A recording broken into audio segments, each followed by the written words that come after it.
Meet Costello. He's a Brazilian reef octopus. But Costello isn't a regular octopus.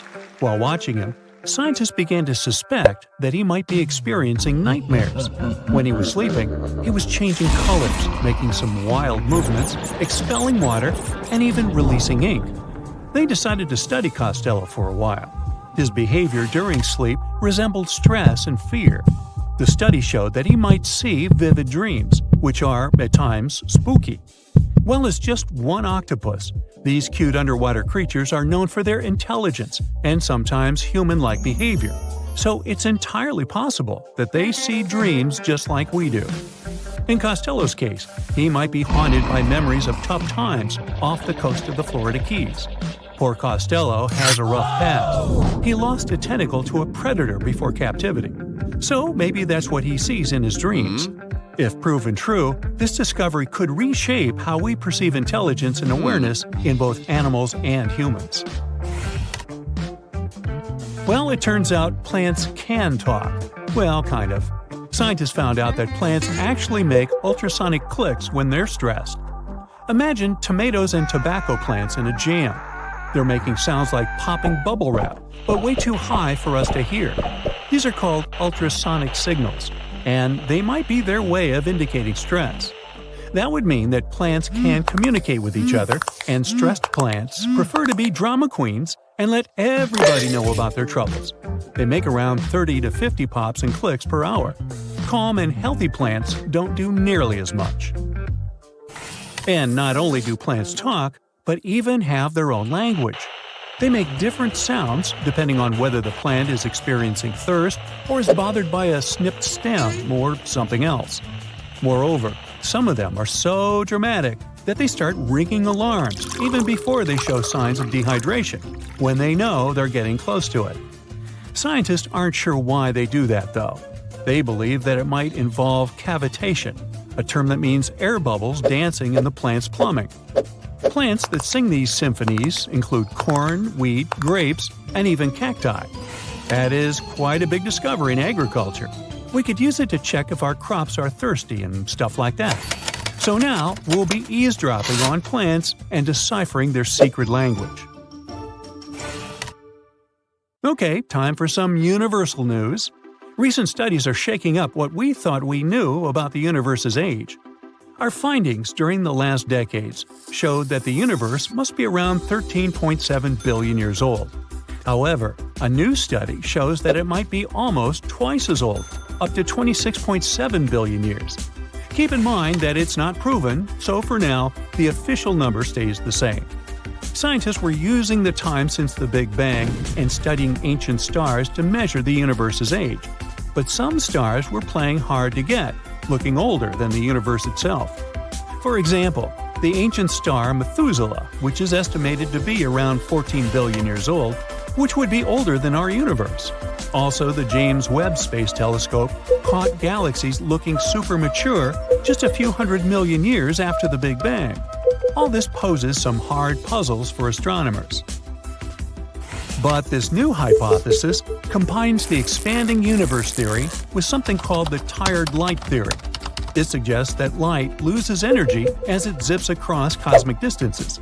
Combine this with the expanding universe theory, and bam! As the universe expands, the light loses energy, so we simply can't see all the super ancient stars that are very far away from us, which is why we could make a mistake in calculating our universe's age. The new model also pushes back when galaxies started forming.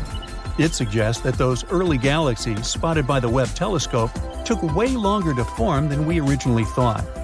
This study is a serious shakeup in the scientific community. If we made such a huge mistake in calculations, we'd have to rethink the very fundamental astrophysics principles. That would be a giant leap, and we'd have to make a huge makeover of almost everything. Which is why we need to be very cautious about it. So while scientists test this new theory, we just have to wait for the results. Now, these aren't the only space news. The new AI technology is already being actively used for scientific research. This time, AI is helping us to look for signs of extraterrestrial life. Researchers in SETI created machine learning algorithms that would help us sift through the cosmic noise faster and more efficiently. When you point a radio telescope at the stars, it's like turning into a celestial radio station that's full of different signals. We catch everything from pulsars to radio galaxies and earthly interference. Obviously, it would be pretty hard to identify a potential signal from extraterrestrials in all this mess. For over 60 years, scientists had to do all this manually. It was a daunting task to scan the skies and explore countless stars and radio frequencies. But now, AI came to help. The algorithms are trained to recognize and distinguish known interference patterns, like those from mobile phones and electronic devices, amidst the cosmic data. They spot anything deviating from known patterns, the potential needle in the haystack. And we've already had some breakthroughs here. The astronomers caught 8 signals that didn't fit known patterns. While not confirmed as extraterrestrial life, they show that there's a great potential for future research. Going back to animals, this time we're visiting prehistoric Earth. Imagine turtles so massive they make today's turtles look like tiny toys. Recently, scientists stumbled upon the fossilized remains of one of these giants. It's a sea-dwelling titan that cruised the European waters about 80 to 70 million years ago. The discovery was accidental. A hiker in northern Spain stumbled upon fragments of this creature near the Pyrenees Mountains. This turtle was roughly the size of a rhino, around 30 feet in length. Just to give you an idea, this creature would be about the size of an average car. It shows that extreme sizes were more common before an extinction event. The turtles we know now, of smaller, still substantial sizes, dominated afterward.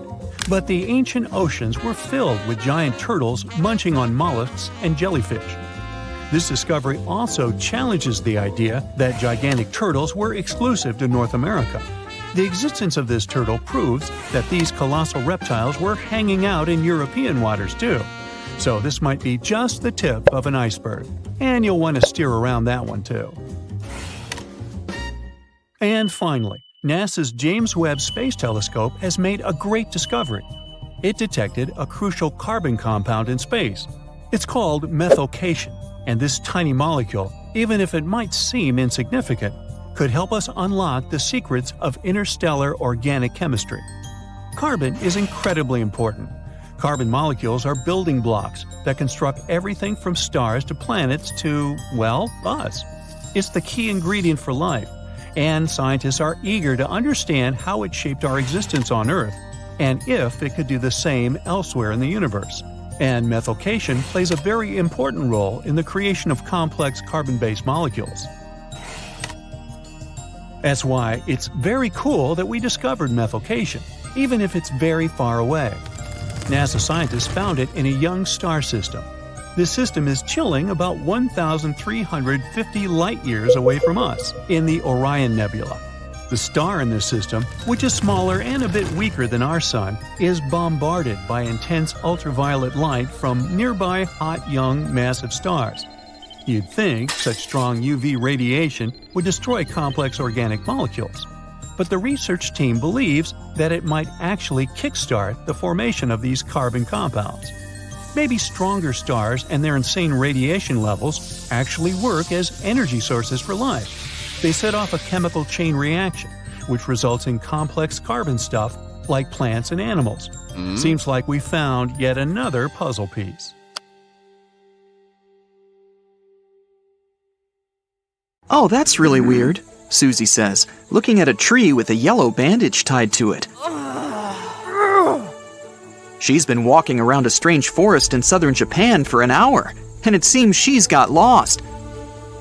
She hung the bandage on the tree 30 minutes ago and started to walk right away from it. She didn't turn anywhere. She was walking straight. And then, half an hour later, she returned to this tree. Susie couldn't have gone far from the nearest settlement. She feels the forest is trying to deceive her. The trees are moving to not let her out of this place. All this looks like a horror movie. As night comes, a mysterious, invisible monster should appear and hang creepy crafts made of sticks on branches. Anyone would have panicked and started screaming for help, but not Susie. She smiles in the face of any danger. Besides, her phone and internet are on, so everything is fine. She takes a few steps to the side and ties a blue bandage to another cedar. Then she starts walking along a narrow path, moving further and further away from the marked tree. She notices something. The path has a slightly curved shape. Susie starts running forward and returns to the marked tree 10 minutes later. All this time, she's been just walking in a circle. Susie walks away to another tree and notices another curved path here. She takes her phone, opens online maps, and looks at her location through satellite photos. It's incredible. The trees in this place grow, forming concentric circles. There are several layers here. It resembles mysterious circular patterns that somebody left on fields all over the world. Shocked, Susie records herself on her phone to inform subscribers she has found a strange natural anomaly. While filming, she hears someone laughing. It's a smiling guy standing next to her. He finds it funny how she's speaking seriously about this forest. He tells her there's nothing unusual about this place. Trees grow in circles, thanks to people. In 1973, they planted cedars in such a way with purpose and created 10 concentric green circles. They did this as an experiment to find out how trees would grow in such rounded conditions. They called it experimental forestry. The trees started to grow in a convex shape, symmetrically fanning out. This proved that the size of gaps between the trees affects their growth. Initially, they had to cut down the trees according to the plan, but the place has become popular among tourists and locals. They love to take beautiful photos using drones and walk along the rounded paths of this little maze. Susie gets upset a little. She informs subscribers there's nothing mysterious here. The guy who told her about the circles offers her to visit the mysterious Crooked Forest in Poland. That's where she will definitely see a strange phenomenon. But before going there, she decides to check out another exciting place in Japan. She arrives in the fishing village of Aoshima. The first locals Susie meets here are cats. There are more of them than people.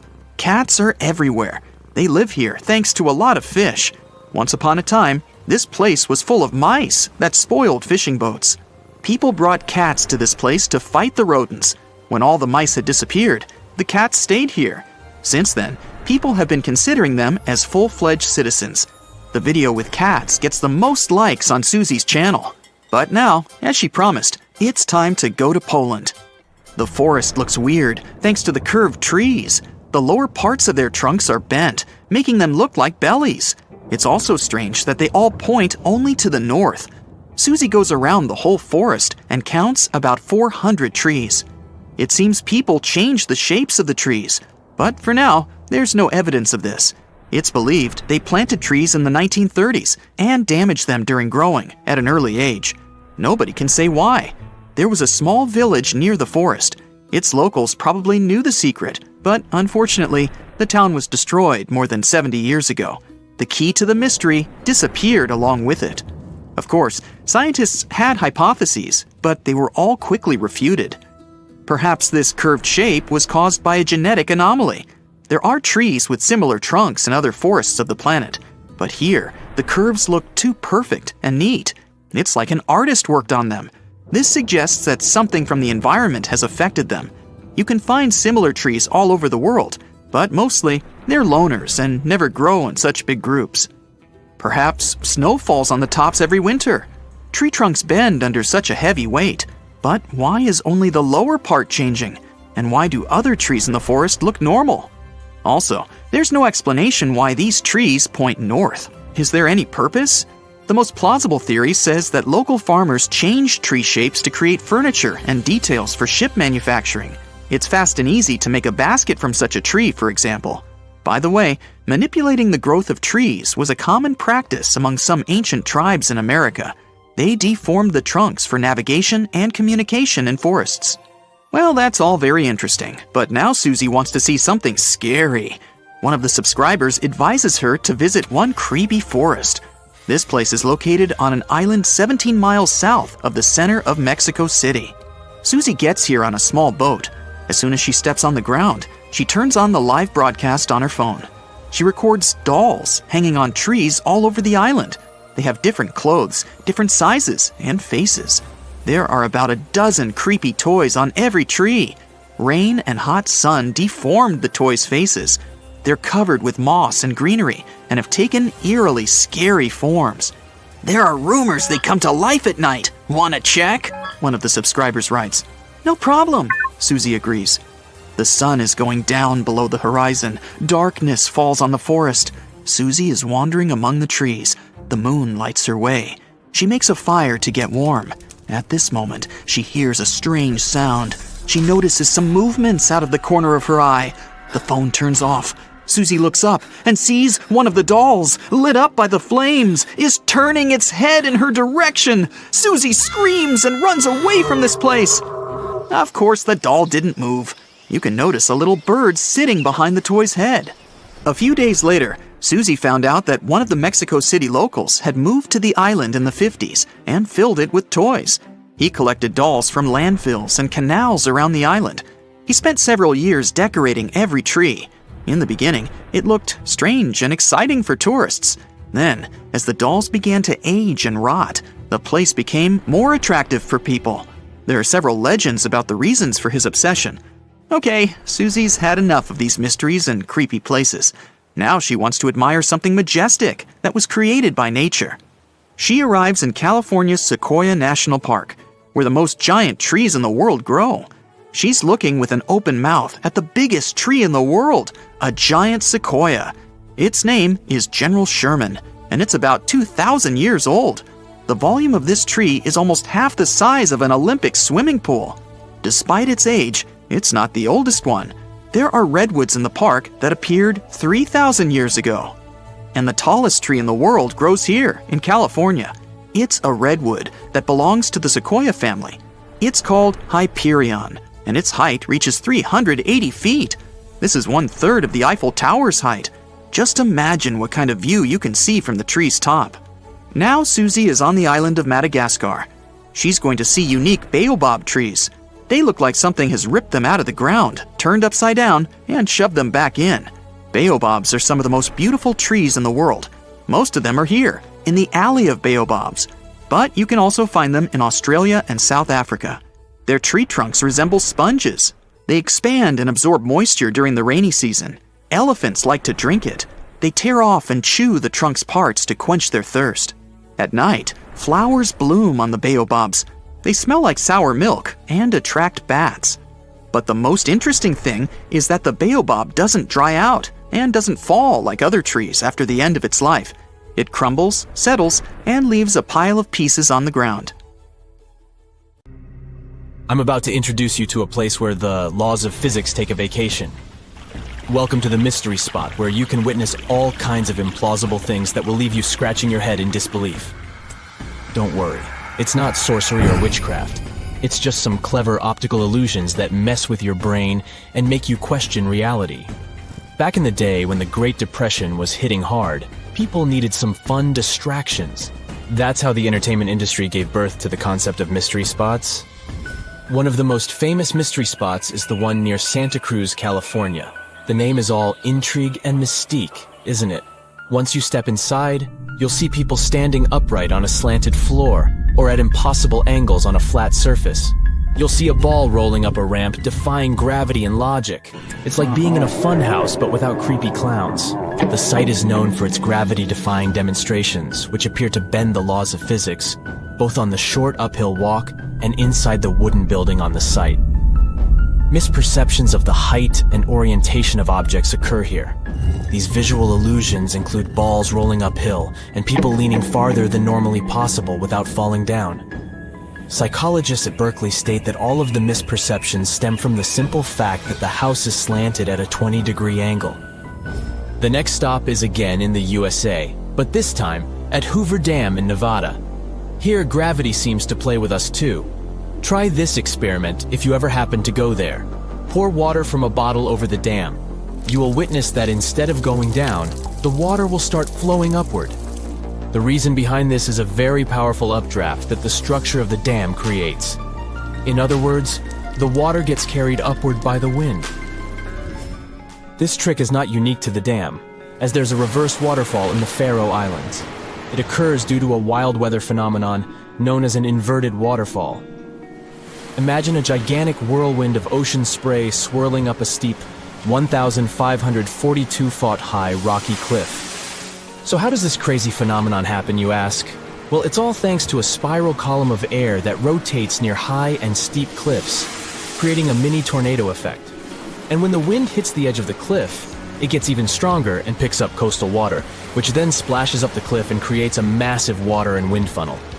Apparently, these inverted waterfalls can happen in other places too, like on the cliffs of Moher in Ireland, the mountains of Iceland, and even in the Waipuhia Falls of Hawaii. Talk about Mother Nature showing off her skills. Magnetic Hill in Ladakh, India? The ultimate mind-bending road trip destination? Here, you can watch objects and cars roll uphill like they're stuck in some kind of magnetic vortex. It's an optical illusion that occurs thanks to the sneaky slopes and general layout of the area.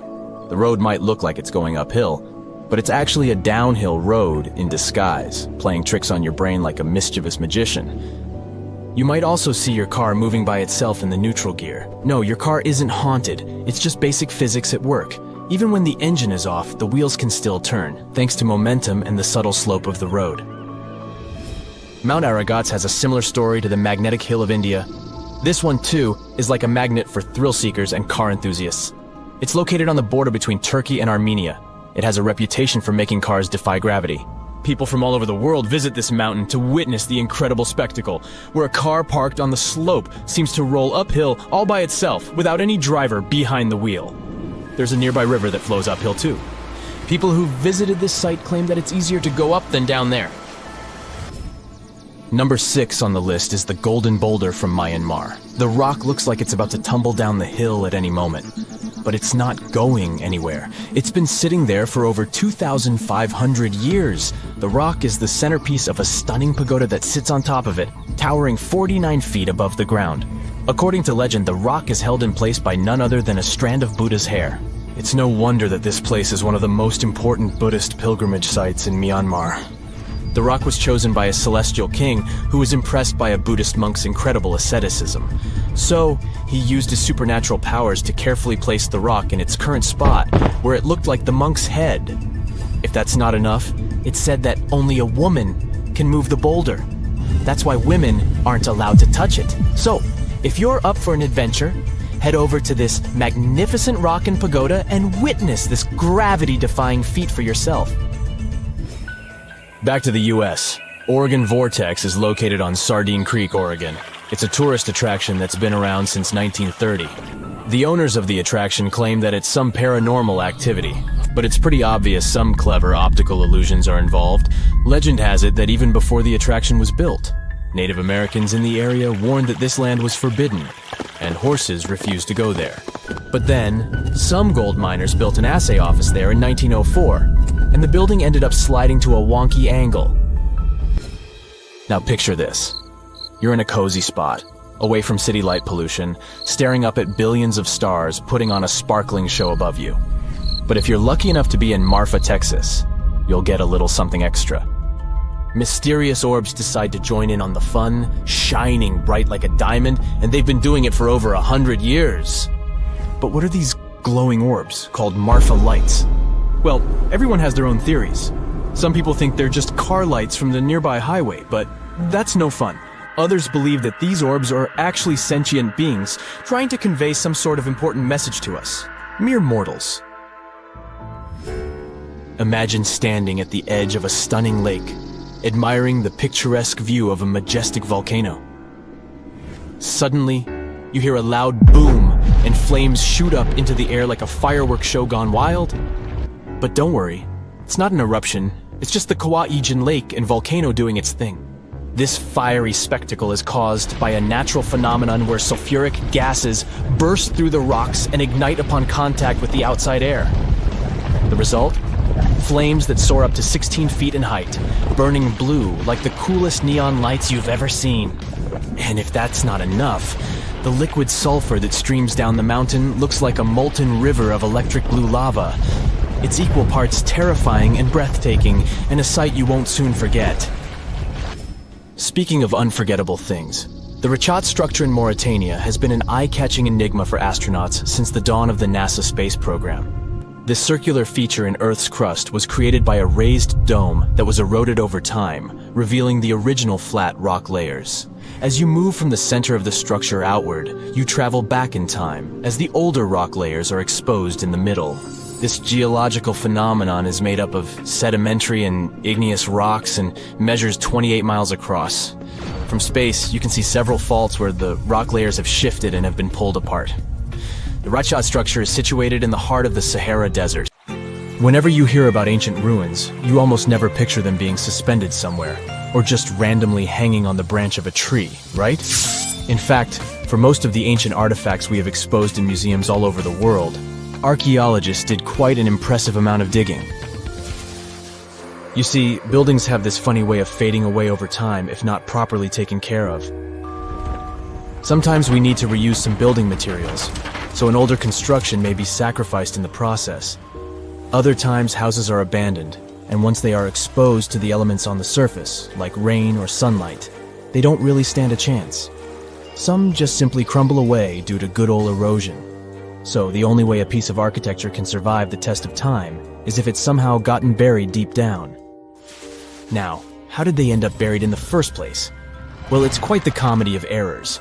Ancient cities had a habit of gradually raising their ground level like a kid adding toppings to their ice cream sundae. You see, these settlements were always busy collecting food and building materials to keep up with their ever-growing population. But hey, who has time to deal with waste and rubbish? It wasn't exactly high on their to-do list back in the day. So when it came to building new houses, ancient civilizations found it much easier to save their sweat and tears by piling up the rubble and constructing right on top. But that's not all. Rivers would also occasionally flood and deposit a layer of sediment on the city floors, further encapsulating those ancient constructions. And in those dry regions like the desert, where the wind likes to show off its sand and dust dance moves, you can bet it was a constant struggle to keep the establishments clean. One hilarious example is the Sphinx, which had its head buried in sand until a group of archaeologists unearthed it in 1817. Some ancient towns eventually got covered up because they were completely abandoned. With less human activity to control their expansion, plant seeds couldn't resist the opportunity and sprouted all over the place. They gobbled up carbon dioxide from the air and grew, adding more and more bulk to the ground. Those cheeky roots even decided to stabilize the soil made from decaying plant matter, creating layers upon layers of earthy goodness. It's like the ultimate DIY project Mother Nature embarked on, with plants as her loyal helpers. The act of digging into the secrets of ancient civilizations is not just about unearthing a lost world. It's also an epic quest to reveal the hidden treasures beneath layers of history. But how do archaeologists know where to dig in the first place? If everything is covered in layers upon layers of sediments, debris, and plant roots, they must have some sort of system they rely on before embarking on a new project, right? For starters, they're not always the ones suggesting an archaeological dig in a certain location. Let me explain. Let's say you're a contractor and you want to build a new fancy apartment complex in your city. Some local legislations have certain requirements before your project can start, though. For instance, before anyone starts building on a piece of land, they might need to bring in specialists to check the soil. These clever folks can be archaeologists, geologists, or paleontologists, and they need to keep an eye on things during development. If any artifacts or ecofacts, fancy word for organic remnants, are discovered, these experts swoop in to excavate and study them. But what about sites that have nothing to do with bulldozers and yellow hats? Archaeologists have more than one trick up their sleeves when it comes to locating ancient hotspots. They dive deep into historic records with a healthy dose of detective work. By sniffing out old documents and maps, they can piece together the puzzle of human activity in a specific area. If a site has been visited before, it's even better. Finding records of past excavations or historical accounts can give archaeologists lots of information on where to continue their treasure hunt. Before archaeologists start swinging their shovels, they engage in a bit of a visual scan mission. Armed with a grid system, they'll stroll around the site, keeping their eyes peeled for any artifacts that might be hiding just beneath the Earth's upper layer. From groundstone tools to historic glass and even ancient garbage dumps, yes, they're also valuable. These keen-eyed explorers can spot signs of human activity faster than most people. If they stumble upon midden soil, fancy term for a garbage dump, they know for sure that humans once called this place home. Archaeologists don't just rely on their trusty shovels, though. They have an arsenal of gadgets to aid in their search for hidden wonders. Geophysical tools are like their secret weapons. Take the resistivity meter, for example. This clever contraption measures the electrical component of the soil and any buried features or artifacts. A buried wall, for instance, will create a different resistivity reading than the surrounding soil. Magnetometers and ground-penetrating radar work in similar ways, showcasing potential hints of ancient treasures in the soil. And who could forget our trusty old friend, the GPS? It helps archaeologists map out precise locations, like a high-tech treasure map, leading them straight to their pot of gold. Care to virtually visit some of the most important archaeological sites in the world? Well, follow me. In the United Kingdom, for instance, you'll find this interesting place called Stonehenge. It's one of many henges scattered around, but this one really takes the cake. Picture this: massive ancient stones standing tall and proud, arranged in a funky outer ring and an inner horseshoe, with some smaller stones thrown in for good measure. And guess what? These amazing stones have been around for over 5,000 years. Talk about a serious case of rock-solid longevity. Now, here's where it gets interesting. According to local folklore, the legendary wizard Merlin whipped out his magic wand and poof! He teleported these massive stones all the way from Ireland. Apparently, some giants had assembled them there, but Merlin decided they would look much better at their new location. Others think it's just the ruined remains of an old Roman spiritual edifice. These amazing structures were built by our Bronze Age ancestors. With their simple tools and limited tech, they managed to create this monumental masterpiece. Impressive, right? Unfortunately, there's still so much we don't know about this area. Stonehenge's initial purpose remains a mystery to this day. Sure, there are lots of theories, but scientists have yet to agree on the subject. However, we do know that it's perfectly aligned to catch the sunrise during the summer and winter solstices. The ancient city of Pompeii is an equally amazing archaeological site. Picture this: Mount Vesuvius, a notorious troublemaker, decided to throw a volcanic tantrum and completely covered this ancient Roman city. It turned it into a time capsule, located outside present-day Naples in Italy. Fast forward to the year 1748, when a bunch of adventurous explorers stumbled upon Pompeii. Lo and behold, they discovered a treasure trove of well-preserved goodies: streets, houses, food. Probably a bit stale by then. Blingy jewelry, fancy sculptures, colorful frescoes, everyday household items, and even animal and human remains. It was like an epic archaeological party. From the looks of it, Pompeii had it all. Fancy houses and villas, a massive 20,000-seat arena, cute little artisan shops, hangouts like taverns. And let's not forget the saucy spots like those luxurious bathhouses for some intense pampering. There's also the Sanctuary of Apollo, where people used to gather for their daily dose of worship. And of course, the bustling heart of the city, the Forum of Pompeii, where all the cool people used to hang out. And guess what? Pompeii is so cool that it made it to UNESCO's World Heritage List back in 1997. That's like the ultimate Hall of Fame for historical awesomeness. It also includes many other famous buildings and sites, like the Taj Mahal in India and the Acropolis of Athens in Greece. You're walking along a hot desert under the scorching sun. You run out of supplies. There's no more water. You dream about rain, but there are no clouds in the sky. With each step, you lose more and more strength and fall. You notice a small pond nearby. Is it real water or just a mirage? You can't get to your feet, so you crawl there. The water is getting closer by the minute, but not because you're moving towards it. It's the water approaching you. In a few minutes, the pond area increases. Here, you're already in it. A small lake is formed, 60 feet deep, at the place where the piece of desert was. This real event happened in 2014 in the Tunisian desert. No one knows exactly on what day the lake appeared, since this part of the south of Tunisia is sparsely populated. At first, shepherds passing by saw the lake and didn't believe their eyes. In the next few hours, hundreds of locals came running to the place. They began to swim, jumping into the water from the surrounding rocks. But a few days later, something strange happened to the lake.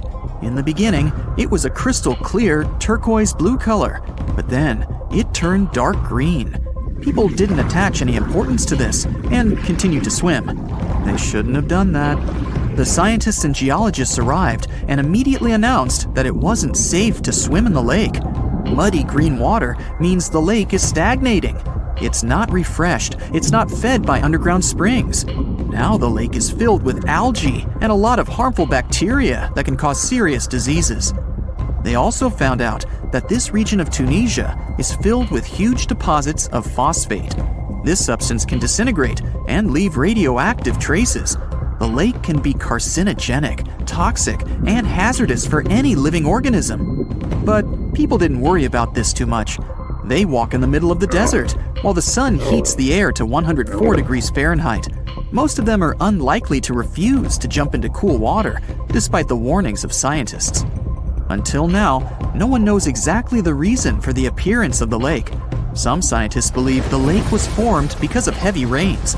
The lake is surrounded by rocks and is located inside a canyon. The water could just accumulate after each storm. Some geologists think an earthquake was the cause of the lake. A small seismic activity provoked the rupture of the Earth's rock above the water table, and through this hole, all the water splashed out. And if this theory is correct, then the lake can be pulled back underground through cracks. This is the same as when you pull the plug out of a drain hole in a filled bathtub. Any small earthquake is like pulling the plug out. Therefore, if you find yourself in these places, don't swim in this radioactive lake. We're going to the Caribbean Islands region. Among the clear blue sea, you can find a unique lake. It's located on one of the Paradisical Islands. You may not even notice the lake right away. The entire territory may seem like a huge concrete platform, but the main thing is not to step on its surface. Pitch Lake is a lake filled not with water, but with liquid asphalt. This is the largest asphalt deposit in the world. Steam is coming from all over the lake as it's hot. The depth of this lake is 250 feet. An entire passenger Boeing could fit there in an upright position. The lake is not fully studied, but scientists believe there's a deep fault in the Earth's crust under it. A huge amount of oil seeps through it. It passes through various chemical compounds and turns it into the asphalt. According to rough estimates, there are about 10 million tons of hot material inside this place. Theoretically, no life can exist in such conditions, but scientists have discovered a colony of microbes. Somehow, these creatures have learned to survive here. This also suggests that life outside of our planet may exist. The largest moon of Saturn, Titan, has many hydrocarbon lakes on the surface. And if the simplest forms of life appeared among a million tons of molten asphalt here on Earth, then nothing prevents them from appearing on Titan. We're going to Indonesia, to the island of Java. You need to climb a large volcano to see the next phenomenon. The volcano is overgrown with grass and trees, but it doesn't seem to be sleeping. Smoke is pouring out of its mouth.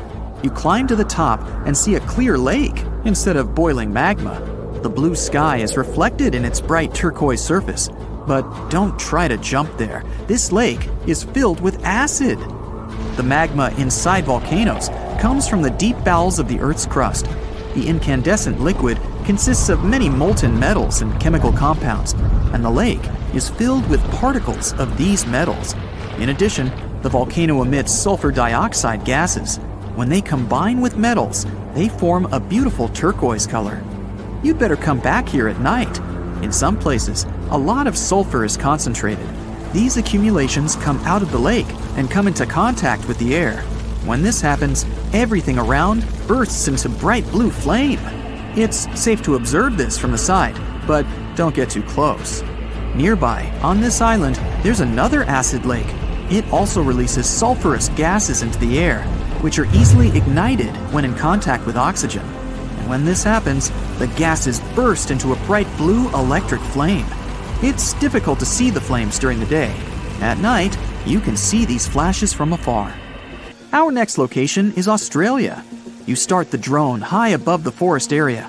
Among the green dense forests, you can see a bright pink spot. It's our lake. This time, the beautiful pink color may not stop you from swimming. You can relax here and take beautiful photos. The lake attracts thousands of tourists, but scientists have only recently been able to find out the reason for the unusual color. At the bottom of this salty lake in Melbourne, special algae grow and secrete a red pigment. In combination with sunlight, high temperatures, and a small amount of precipitation, it turns the lake pink. By the way, Australia is not the only place with such a phenomenon. There are lakes with a pink tinge of water all over the world. You can find them in Senegal, Bolivia, Kenya, and many other countries. The water of these places is also salty and contains the red pigment of unusual algae. We leave the hot beaches and fly to cold Canada. Here, we see a frozen Lake Abraham. We step on the ice and notice huge frozen bubbles inside. They resemble jellyfish, and there are thousands of them there. This is methane. It's a highly flammable substance. The grass, leaves, pieces of trees, and any organic substances that fall into the lake become food for a lot of bacteria that emit methane. Upon contact with frozen water, methane turns into tens of thousands of frozen balls. When the ice melts, the bubbles burst and sizzle. This phenomenon can also be observed on some shores of the Arctic Ocean. There, the size of the bubbles can reach several times more than balloons. It's a beautiful sight, but it's not safe, since methane ignites when it contacts with air. We're in the coldest place of our journey. It's Antarctica, near the driest desert on Earth. A dry place doesn't mean it has to be hot. It's an area with minimum precipitation. The desert isn't sand and cacti, but a place where almost no living life inhabits. Some areas of Antarctica meet these two criteria. However, in this icy desert, you can notice a tiny lake. Its depth is only a few inches. Technically, it's a pond, but the most amazing thing is that it stays in a liquid form. The temperature here drops to -58 degrees Fahrenheit. The pond should be frozen, but this doesn't happen. Don Juan Pond is one of the saltiest reservoirs on the planet. The amount of salt here doesn't allow the water to freeze. Scientists have been studying this lake for more than 60 years, but they still can't find out the exact reason for the appearance of water here. Let's check out one interesting town surrounded by mountains and woods in upstate New York. This place sits right on a big lake, and the city is called Lake George. People like to come here to go fishing, boating, and take up other water activities. You can meet many fishers, athletes, and a screaming man standing by the shore. Lake George is one of the most popular places in the northern part. Wait a minute, what? A screaming man? What does it mean? Yeah, people come to the shore, look towards the lake and the mountains, and just scream loudly. It looks pretty weird from the outside. Here's a young guy screaming, then he leaves, and a girl stands in his place. She starts screaming too, and then she offers you to do the same.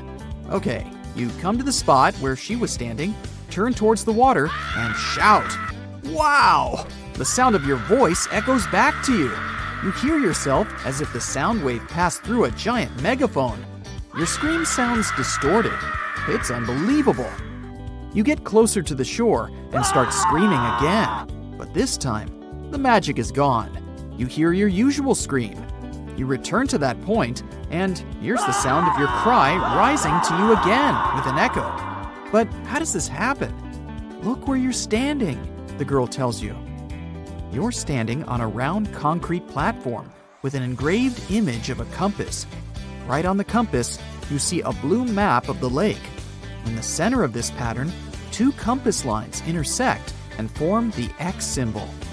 Anyone who stays in this exact spot and shouts towards the lake will hear an incredible echo of their voice. It's as if your scream is coming back to you from another dimension. But the most exciting thing is that people standing nearby don't hear it. They see you as just a screaming person with an ordinary voice. They can hear the echo only in this X spot. Scientists still can't explain this acoustic phenomenon or figure out the reason for this behavior of the sound waves. All they have is guesses and theories. The concrete platform is surrounded by a small curved wall from the lakeside. Some people think that your voice resonates from this wall and creates this sound effect. Many places have similar semicircular walls, but they can't play such an acoustics trick. Another theory says that mountains and water somehow create the echo effect. There's also an old legend according to which a magical creature appeared at this spot. It shouted towards the water, and its wisdom has echoed throughout the lake ever since. I still think the sound resonates from the wall, but let's move on. We have more places to go. The next incredible location we're going to drop by is in California. Welcome to Lake Berryessa. Just stand on the shore and watch. Everything seems normal, beautiful nature, clean, calm water, but there's a huge deep hole in this lake into which millions of cubic feet of water are pouring per second. But don't worry, this is not a natural anomaly or a tunnel to the underworld. It's the glory hole, and people created it. Lake Berryessa is in the area where the farming town of Monticello used to stand. In the last century, people built a dam next to the lake. During the rains, the water level rose and overflowed beyond the edges of the dam. To solve this problem, engineers built a vast hole. To give you an idea of how vast it is, imagine an ant standing on the edge of your bathtub with water flowing through the drain hole. The glory hole is as big for you as the drain hole would be for the ant. The water goes through a long horizontal tunnel and enters the nearest bay. The glory hole is a local attraction and a popular place for tourists. Now let's move to the Caribbean region for another fascinating location. Here, among the clear blue sea, you can find a unique lake on one of the dreamlike islands.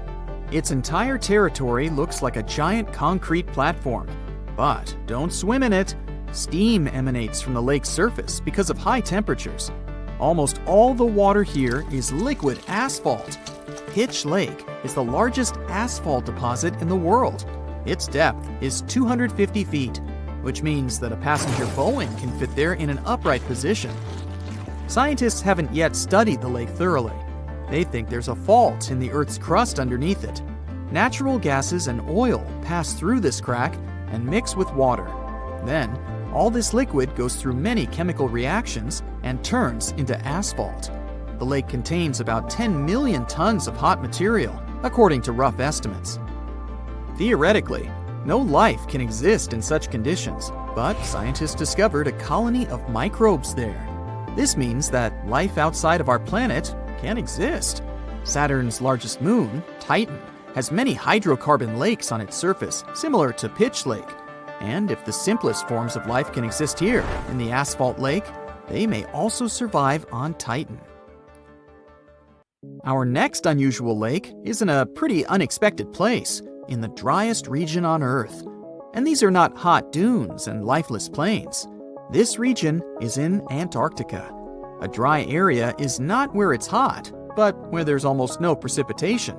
The desert is not heat and sand, but the absence of life. Some areas of Antarctica meet these two criteria. It's so cold here that a mug of tea can freeze in a minute. But the lake we want to see doesn't freeze. Although it's not even a lake, but a pond, because of its tiny size and depth of several inches. It resembles a large puddle of icy water. It doesn't freeze because Don Juan Pond is one of the saltiest reservoirs on the planet. Salt prevents water from turning into ice. But the most interesting thing is the lake's origin. Scientists still don't know how it appeared here. Our next stop is in the southern part of Tunisia. In 2014, a strange lake appeared out of nowhere, right in the middle of the desert. No one knows when the lake was born, since this part of the region is sparsely populated, and people don't live in the area around the lake. Shepherds passing by were the first to have noticed the lake. They told the locals about it. A few hours later, hundreds of people came to the place to swim in the clear, cool water. The lake became a popular place, but after a few days, something strange happened. The water turned dark green. The locals didn't care about this and continued to bathe in the lake. But when scientists and geologists arrived at the place, they immediately declared that the water was dangerous. They said the lake was stagnating. It didn't refresh itself from underground streams, and the rains didn't feed it either. The water became moldy and dirty, and then turned green. The lake contained algae and a lot of harmful bacteria dangerous to the human body. Scientists also found out that the land in this region had phosphate deposits. This substance can decay and become radioactive. But the locals didn't take the scientists' words seriously. Just imagine that you're wandering in the desert under the scorching sun and notice a cool green lake.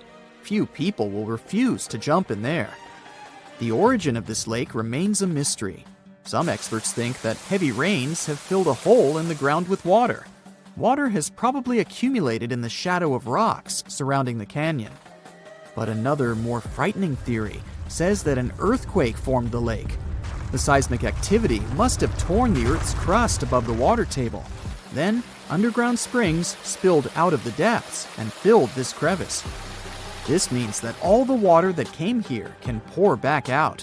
Imagine pulling the plug out of the drain hole in a bathtub. Any small earthquake can make the lake's plug fly out. In this case, the gap can take all the water back underground. So let's hope there won't be any swimmers in the lake at that moment. As you take your first step off the plane, an eager crowd of emperor penguins surrounds you, pushing and shoving, all wanting your autograph. No, wait, it's worse. You're hit with a chill like you've never felt before. Even though you're equipped with over 20 pounds of gear, the icy wind still finds you. The blinding sunlight obscures your view, but it doesn't help you to warm up at all. Yep, this is your first day at the South Pole, and it wasn't easy to get here. You meet your coordinator, ready to begin your new life in the most remote place in the entire world. Grabbing your luggage from the plane, you look around at your companions. You all went through the same rigorous physical and psychological testing to prepare you for this uniquely challenging environment. The program had to make sure that you all had what it takes to handle months of isolation, freezing temperatures, and unfamiliar night cycles. The South Pole only has a single sunset and sunrise across an entire year. This isn't even mentioning the physical tests you had to pass. Researchers need a clean bill of health when they set off because there's usually only one doctor on the base. You hesitate at first, seeing nothing before you but an endless icy desert. But it isn't long before you notice a large building in the distance. This is the Amundsen Scott South Pole Station. After a long walk through the deep snow, you reach it. One step through the doors and you immediately stop shivering. It's so warm that everyone is walking around in t-shirts. You almost forget that you are in the coldest place on the planet. It surprises you to see how many people come to greet you. And they're not penguins. These researchers are stationed for the entire summer, studying things in the South Pole's extreme climates. You're officially welcome with an introductory slideshow in the conference room. The basic ground rules can help you in case things go, south. Everything is organized from provisions to waste management. The station recycles everything it can, even different kinds of batteries. Anything that can't be recycled is sent on a voyage all the way across the ocean to a dump in America. Once you're finished, the coordinator escorts you to your dorm, the place you'll call home for the duration of your stay. You're excited to tell your family and friends how amazing it is at the South Pole, and luckily, the station comes equipped with internet access. As soon as you open up YouTube and click on a video, though, you're greeted with a buffering sign. The lack of satellites over Antarctica means you'll need to get used to slow internet for a while. From your window, you can see the snowscape spreading out before you. Unlike the area around the coast of the continent, the South Pole is completely devoid of life. No plants or animals are able to brave the conditions this far inland. Other than the occasional bird blown off course by the wind, the entire area is just a deserted sea of ice. The Amundsen Scott South Pole Station stands alone in this desert. The base camp needs all kinds of people so it can survive in the unique environment. Cooks, plumbers, electricians, medics, and other staff are all required to keep things working, so the scientists can do their research. You might be surprised at how nice the living conditions are for all these workers. Sure, you'd find the usual research facilities and the laboratories, but there are also many rooms set aside for fun activities. The base has its own basketball court, where different departments can regularly compete.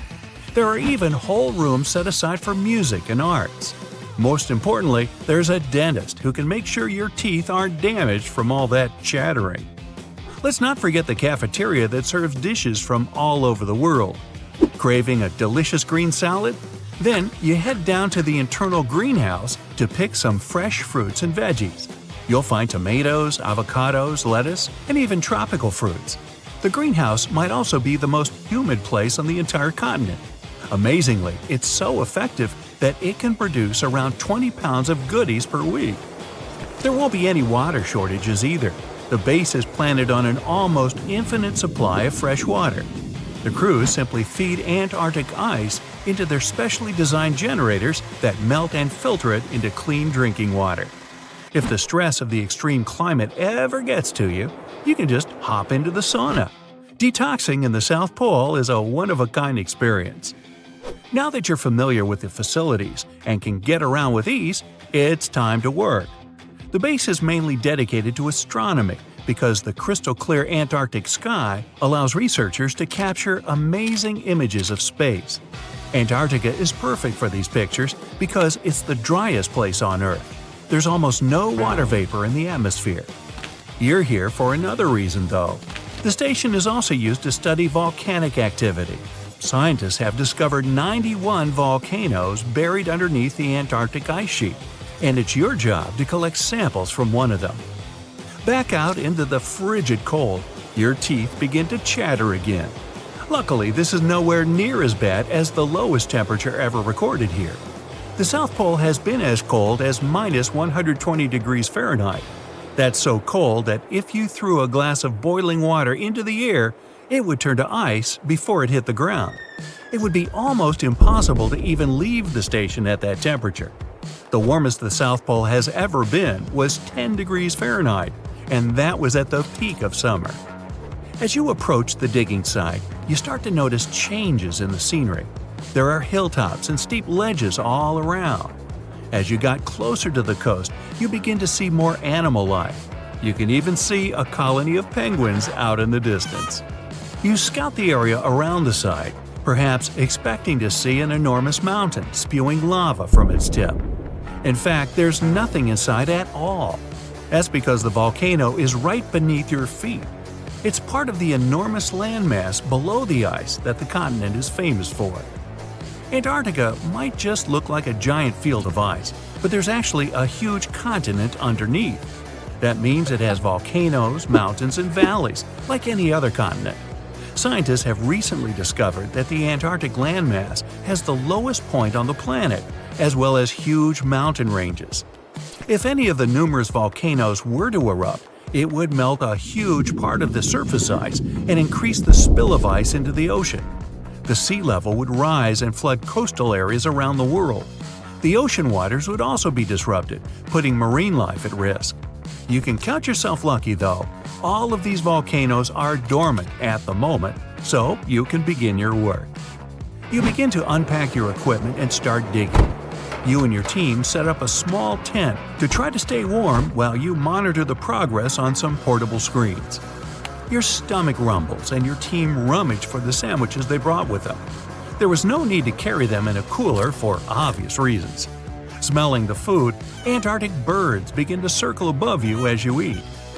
As you lay down to sleep, your 3 layers of clothes begin to feel like nothing more than a t-shirt. You put even more on and zip the tent up so you can finally get some rest. Strong wind buffets the tent, and you think you hear a growling outside. You panic, but then you remember there are no polar bears in Antarctica. In fact, there are no large predators at all, so you can sleep easy. You wake up, and the sky looks the same as it did all night. Each day lasts 6 months on this continent. Your work is done, so you can pack up and begin the long journey back to the station. Hours later, you get back to the more familiar flatlands of the South Pole and, eventually, the warmth of the research station. Your first few days on the station were a great success. You might have helped us to understand just a little bit more about this mysterious continent. There are sure to be many more surprises hidden under the ice sheet, though. Who knows what we might find in the future? The next time you feel like complaining about your neighborhood, remember that some folks live inside a volcano crater. You can see their village on Google Maps when you look at the most beautiful island of Madagascar. There's an almost perfectly round dark spot on the map. Roads are running on both sides of it, but don't cross it. When you zoom in enough, you'll see a village with houses sitting in the middle of a crater. The nearest marked town is 5 miles away from it. You could think it's some tribe that's lived there for centuries and wouldn't move no matter what. But as you look at the maps from previous years, you can see it's not shrinking, but growing. The first houses appeared here in 2008. So, why would someone living in the 21st century willingly relocate to such a well-hidden and isolated location? This question was bothering the team of Vox, an American news website. They decided to solve the mystery with zero data available on the unusual village. The first logical step was to find someone local and just ask them about what was going on behind the crater walls.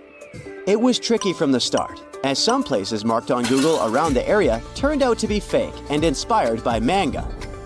The real places didn't have any contact information. Then, they reached out to an organization that had some pictures on Instagram posted from the nearest town. They responded, but it didn't help at all as they had never been near the mountain in question. So, the journalists decided to try and reach out to experts in agriculture and biogeography work who might have connections in the region. It was obvious at that point that a simple Google search or a couple of messages wouldn't help. So, they decided to ask someone based in Madagascar to go and see the place. The mystery chasers got in touch with the head of a local video production company.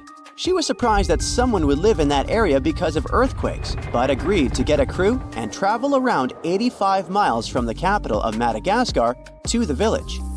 They set the expedition date for January, in the middle of the rainy season. The closer they got to the location, the worse the roads became. At some point, they had to change from the car to motorbikes and finally walk to their destination for an hour. A storm interrupted their plans. They had to go back before it would become impossible to pass on the slippery terrain. For safety reasons, they decided to postpone their expedition until the end of the rainy season in May. In the 4 months between the two expeditions, the Vox team decided to learn more about the mysterious location. It turned out that the mountain dated back to the Cretaceous period, and it was volcanic. An expert explained that the mountain we see today must be 90 million years old, older than Mount Everest and the Grand Canyon. So, the volcano that was sitting here was long extinct. The massif surrounding the crater is a huge alkaline ring complex. It was once a thriving village because of its elevated position and access to fresh water. The soil here is really fertile thanks to the alkaline chemicals in it. As the rainy season was over, the local crew was ready for another attempt to solve the mystery of the village inside the crater.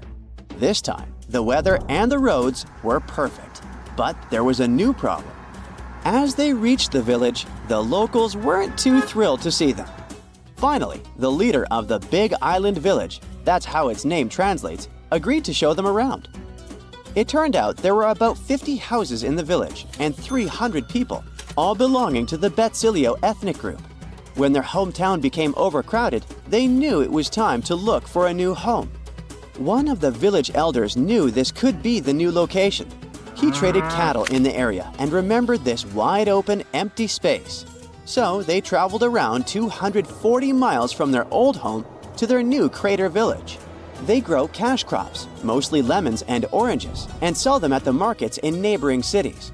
Transporting goods is challenging because the roads leading to and around the village aren't in the best condition. The volcanic mountain witnessed the separation of Madagascar from India around 88 million years ago. Ever since, the island has been isolated from the rest of the world, and the result of this loneliness is a unique flora and fauna.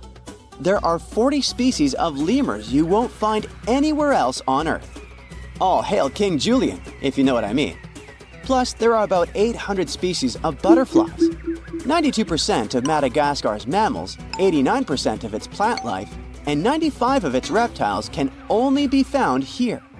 So, if you want to meet creatures like the giraffe weevil, the panther chameleon, the tomato frog, the adorable predator fossa, Cute lemurs like the sifaka or the indri, and many other cool animals, you have to travel here. Scientists have three major theories on how the beautiful diversity of land animals made it to the island. First up, some species might have been chilling on Madagascar before it even became an island. Second theory, they swam or rafted their way from mainland Africa when the currents were feeling generous. Lastly, there's the land bridge idea. The problem is that there is hardly any fossil record in Madagascar between the time of the dinosaurs and about 2,000 years ago. In a new study, researchers compared the genes of modern-day Madagascar species with their mainland African relatives, trying to figure out when each animal's ancestors hitched a ride to the island. It turned out that some species in Madagascar have been there for over 80 million years and have seen the island split from the Indian subcontinent. It means that creatures like the big-headed turtle survived the dinosaur extinction event 66 million years ago. But most of the reptiles, mammals, and amphibians opted for a more adventurous journey.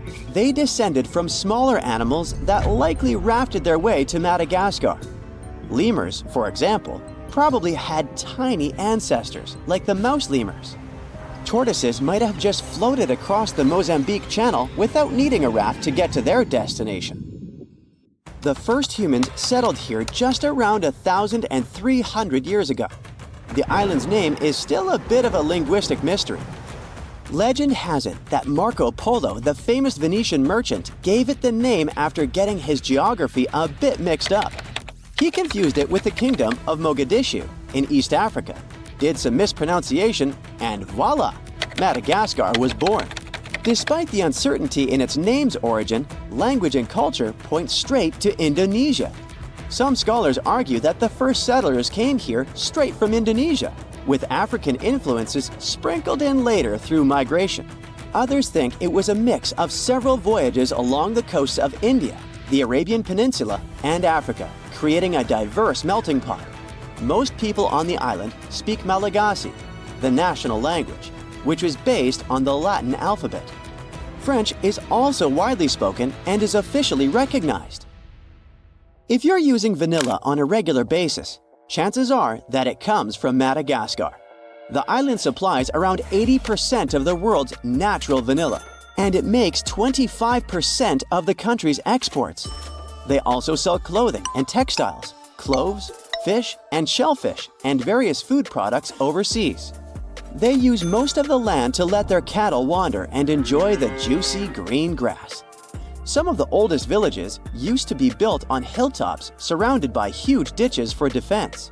But later, they've been rebuilt on lower grounds. It's more handy to do agriculture down there. You plan to spend your summer vacation in Africa. The final destination is the Sahara Desert. It's located in northern Africa, stretching from the Atlantic Ocean to the Red Sea. You're excited to ride camels and learn about the region's rich cultures. You hop on an extensively long flight, and finally, you are here. You find yourself in the world's biggest hot desert.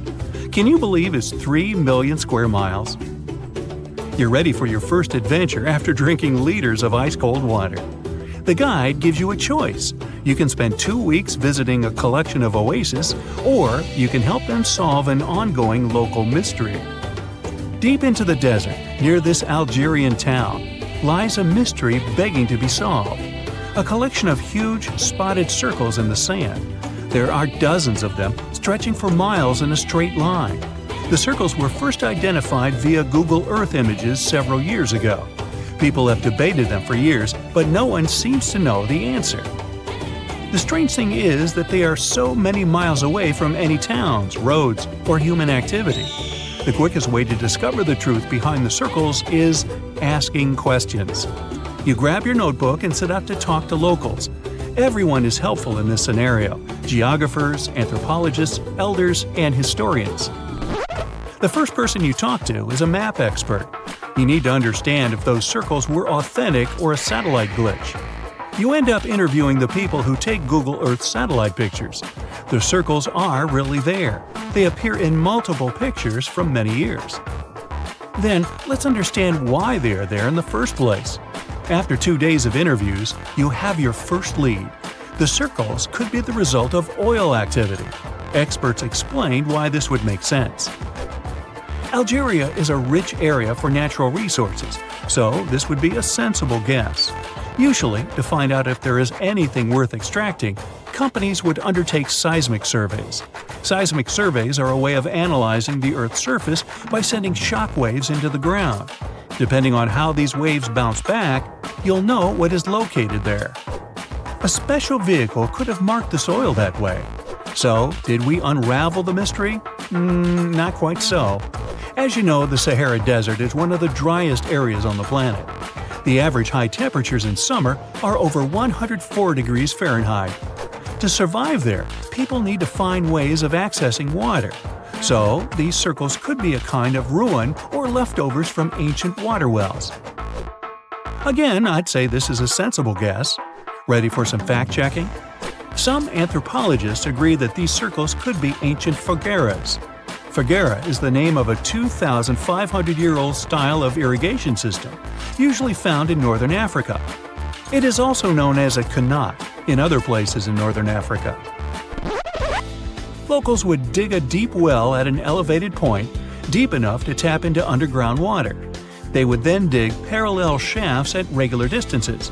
Then they would dig an underground channel that connected the city to the well. Solely with the help of gravity, water would run from the well to the city. This traditional technology provided water for crops, livestock, and humans. Now, let's say these wells made human-made oases possible. Even the closest municipality name was an indication that this could be true. The name Fogueret Essaouira is actually named after Fogueras, these ancient wells. Now, this lead was proving to be very accurate. You decide to travel over there to see for yourself. You take a local bus, sit back, and enjoy the ride. The landscape in northern Algeria is filled with ancient-looking towns. You even see ruins of wells along the way, on the outskirts of smaller cities. Opening Google satellite images, you can see the qanat's markings on the ground, a series of holes running down several miles. But as soon as you arrive, you find out you were wrong. Dale Lightfoot, one of the world's leading experts on qanats, said that the circles were definitely not qanats. Even the satellite images confirm this difference. Uh-oh, we were so close. Apparently, qanats or fogueras would not run down a straight line. They wouldn't be shaped like circles. Another clue that this wasn't the case was that there were no towns at the end. The circles were really far away from any human activity, and qanats were explicitly built to provide water for human settlements. Well, it sure was a good try. You almost gave up on this mystery when you decided to take one more field trip. It was days of preparation, pick up cars, food, equipment, all so that the mystery of the Sahara circles could be unraveled. On the first day, you drove over 99 miles into the desert. You were always curious to see what this part of the world looked like. Over there, you see nothing but mustard yellow dunes. The night sky is pretty decent, though. You can see the entire Milky Way with your own eyes. You set up camp and sleep under a canopy of stars. The next day, tension grows. There's no cell reception. Oh dear. But thankfully, you added the coordinates of the circles to your Google map. And surprise, the offline mode works out there. You follow the coordinates, but it leads you astray. You start to get nervous, thinking this was all in vain. But you and the team get into the car and drive a few more miles past the coordinates on your phone. After a very bumpy ride, you can't believe your eyes. There it is, an enormous crater dug on the sand, surrounded by 12 smaller holes. From up high, it looks like a clock, without the pointers, of course. On the ground, they're very faint. So faint, you almost missed them. Searching the area, you notice all the holes had something similar: metal wires. Thin wires that you can pull from the ground. They're buried deep, so you start digging. An object starts to reveal itself. Uh-oh, it looks like old dynamite. This certainly surprises you. Better stop digging to avoid any accidents. At the end of the survey, you feel satisfied, but still curious. What could all this dynamite mean? And who put it there? What comes next is the turning point of your adventure. Walking back to the car, you see something shining on the ground. You approach the item with curiosity. It's round and rusty and looks like a sardine can. What's that doing here? Could this give you more clues about the circle's mystery? Just in case, you pick it up and put it in the car. Back in the city, the puzzle pieces start to reveal the story behind the Sahara circles. You bring photos and the sardine can and show them to local experts. They analyze your material and give you an intriguing verdict. As it turns out, guess number 1 was the closest one to the truth. So, what happened to the first guess? Why do we need to keep digging deeper? Well, because it was only half right. The Sahara circles are not a historical footprint of seismic surveying. Back when the circles were made, this technology didn't even exist. But they sure are related to oil exploration. The dynamite-filled holes were an old method for oil searching. The circles are the leftovers of surveyors looking for resources underground. And the sardine cans? Well, they were left by the workers who held explosion works. You gotta eat, right? According to the model of the can, this happened more or less around the 1950s and 1960s. So these circles aren't even that ancient. More like modern ones, if you ask me. Well. Hope you are glad you tagged along and helped unravel this mystery. See you in the next mystery-solving adventure. So, imagine you're 15 and you get bored of playing video games. Instead, to pass the time, you decide to give some attention to an old hobby of yours, tracking down lost Mayan cities. You've heard that some ancient civilizations are said to have built entire cities based on constellations, so you decide to check out whether that was true for the Mayans. You find a book containing all the constellations the Mayan civilization believed to exist. You open good old Google Maps and map every ancient Mayan city discovered to date. You start seeing that this information actually matches. And truly, the biggest ancient Mayan cities correspond to the brightest and biggest stars of the Mayan constellations. Okay, this is getting interesting. You manage to map out over 100 ancient cities when you suddenly notice something strange. There's an area in the Yucatan Peninsula in Mexico where archaeologists have unearthed 2 Mayan cities.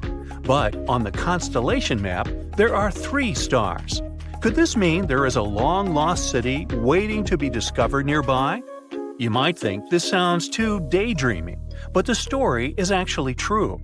The previous account happened to a Canadian teenager named William Gaddery.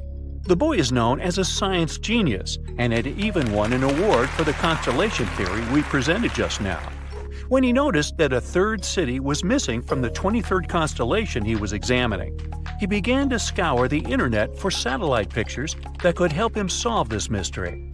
He looked into images from NASA, JAXA, a Japan-based satellite company, and Google Earth.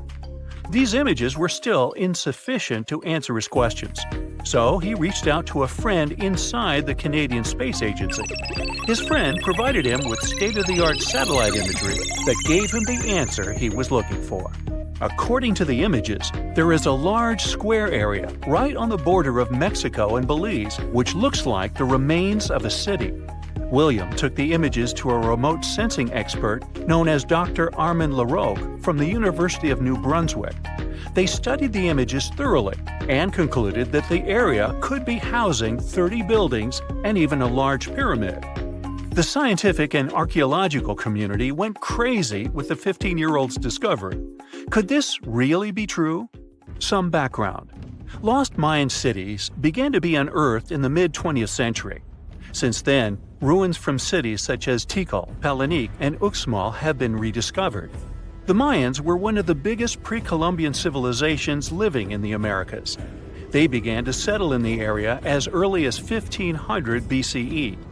Experts believe that, at its height, the Mayan civilization consisted of over 40 cities, with a population of millions of people. That's a crowd. And their cities were pretty interesting. Their civilization spanned over Mexico's Yucatan Peninsula, Guatemala, and Belize. They survived mainly on agriculture, so they developed a complex irrigation system in most of their cities. They built a series of ceremonial buildings, pyramids, plazas, and even courts for ball games. The Mayans were keen pyramid builders. but they also developed an advanced astronomical system. With whatever ancient technology they had, they were able to predict the exact location of planets, such as Venus and Mars, and they were able to predict the exact dates of eclipses. That's why the methodology William used to discover this long-lost Mayan city was unusual, but not completely surreal. The Mayans were keen astronomers, so it wouldn't be too strange that they built their major architectural feats in relation to the sky, would it? And they wouldn't be the first ones to be doing so. There is a famous fringe of Egyptology dedicated to studying how the Giza pyramids were built in perfect alignment with the Orion constellation, meaning that each pyramid was purposely built to align with one of the major stars of Orion's belt. According to William, he first had the idea to look at the Mayan constellations because he couldn't understand why the Mayans built their cities where they built them. Most major cities, such as Chichen Itza and Uxmal, aren't near any rivers or significant bodies of water. Instead, they're built on marginal lands and on top of mountains, which confused the 15-year-old. His next thought was that it might have something to do with astronomy. William named the new city he discovered Mouth of Fire, which is also my nickname, and he even won a merit award for his hard work. However, his theory was very much contested inside the archaeological community, and many Mayan experts worked to debunk William's findings. Some archaeologists say that constellation theories are too unscientific. Anthony Aveni, a renowned anthropologist and astronomer, referred to William's methodology as an act of creative imagination. He explained that there is no way to be sure what the Mayan constellations really were. It's all just hypothetical. Another debunking of William's findings came from Mayanist David Stewart, who said that the object identified on the satellite imagery is nothing but an old cornfield. His claim was supported by an expedition that took place near the area in 2021, when the archaeologists present reported there was nothing at all in this area. Still, a 15-year-old boy almost found a long-lost Mayan city, which is pretty exciting if you ask me. Similar techniques as those used by William are actually being used to unearth lost civilizations all over the world. According to space archaeologist Sarah Parquet, satellite imagery has been a key player in discovering ancient cities in Egypt and other places. Sarah herself spends most of her days scouring images for any sign of where there could have been cities long ago. What happens, she says, is that any time you have something buried, it's going to be covered either by vegetation, soil or sand, or some other modern construction on top of it. In order to assess whether there is something hidden under large canopies of vegetation or not, she uses infrared technology, for instance. A major recent discovery in Brazil was done in a similar way. Satellite imagery detected a network of trenches dating back to 200 to 1200 CE. These suggest settlements that could have supported around 60,000 people. But in this case, the satellite imagery did indeed correspond to what was on the ground. Researchers from the University of Florida found several mounds that were accompanied by ditches and geoglyphs. Archaeologists also found remnants of carefully designed walls, centered around plazas, much like the type of construction done by the ancient Mayans. Advances in satellite tech have also shed new light on long-discovered ancient Mayan cities, such as Tikal. Located in the heart of the Guatemalan jungle, Tikal is believed to have been the capital of the ancient Mayan Empire. At its height, it was comparable in importance to cities such as London or New York in today's world. It was composed of a series of complex monuments, many of them believed to have been the resting places of kings and chiefs. Tikal is already known to have been big, but recent discoveries show it could have been even 3 times larger than what scientists originally believed. The main discovery revolves around a fortification on the outskirts of the city, indicating how far the original city stretched. And new discoveries still take place. In 2017, researchers also unearthed new clues regarding the potential causes of the decline of the Mayan civilization. Using data from a site in Cebu, located 62 miles southwest of Tikal, scientists analyzed radiocarbon data from ceramics and archaeological excavations to extract new information about the sudden demise of this great civilization. The information shows that, instead of a sudden collapse, the Mayans most likely collapsed in waves of social instability and political crises. These events are believed to have deteriorated Mayan city centers and began causing the dispersion of the Mayan population. Wow, it seems like it's a prime time to uncover ancient ruins. There are many doors all around the world that have no keys. Maybe you can guess how to open them. The first destination is, read this, and good luck to you. It's a temple in India. The temple's name comes from this other really long word, which can be translated as the one emerging from the lotus. This temple is one of India's most popular and sacred places. It's one of 108 temples of this word. It dates way back. It was mentioned in Tamil literature in the 6th century. Flash forward to our time. In 2011, the Indian Supreme Court decided to document the valuables of the temple because they had been informed that the place might have been misused. To do so, they had to open the doors that had been closed for centuries. The committee went to the temple and discovered 6 huge secret vaults that held unbelievable treasures. After the chamber doors opened, they found at least $22 billion worth of golden idols, necklaces, and coins. The officials also discovered ceremonial costumes and gold coconut shells with jewels.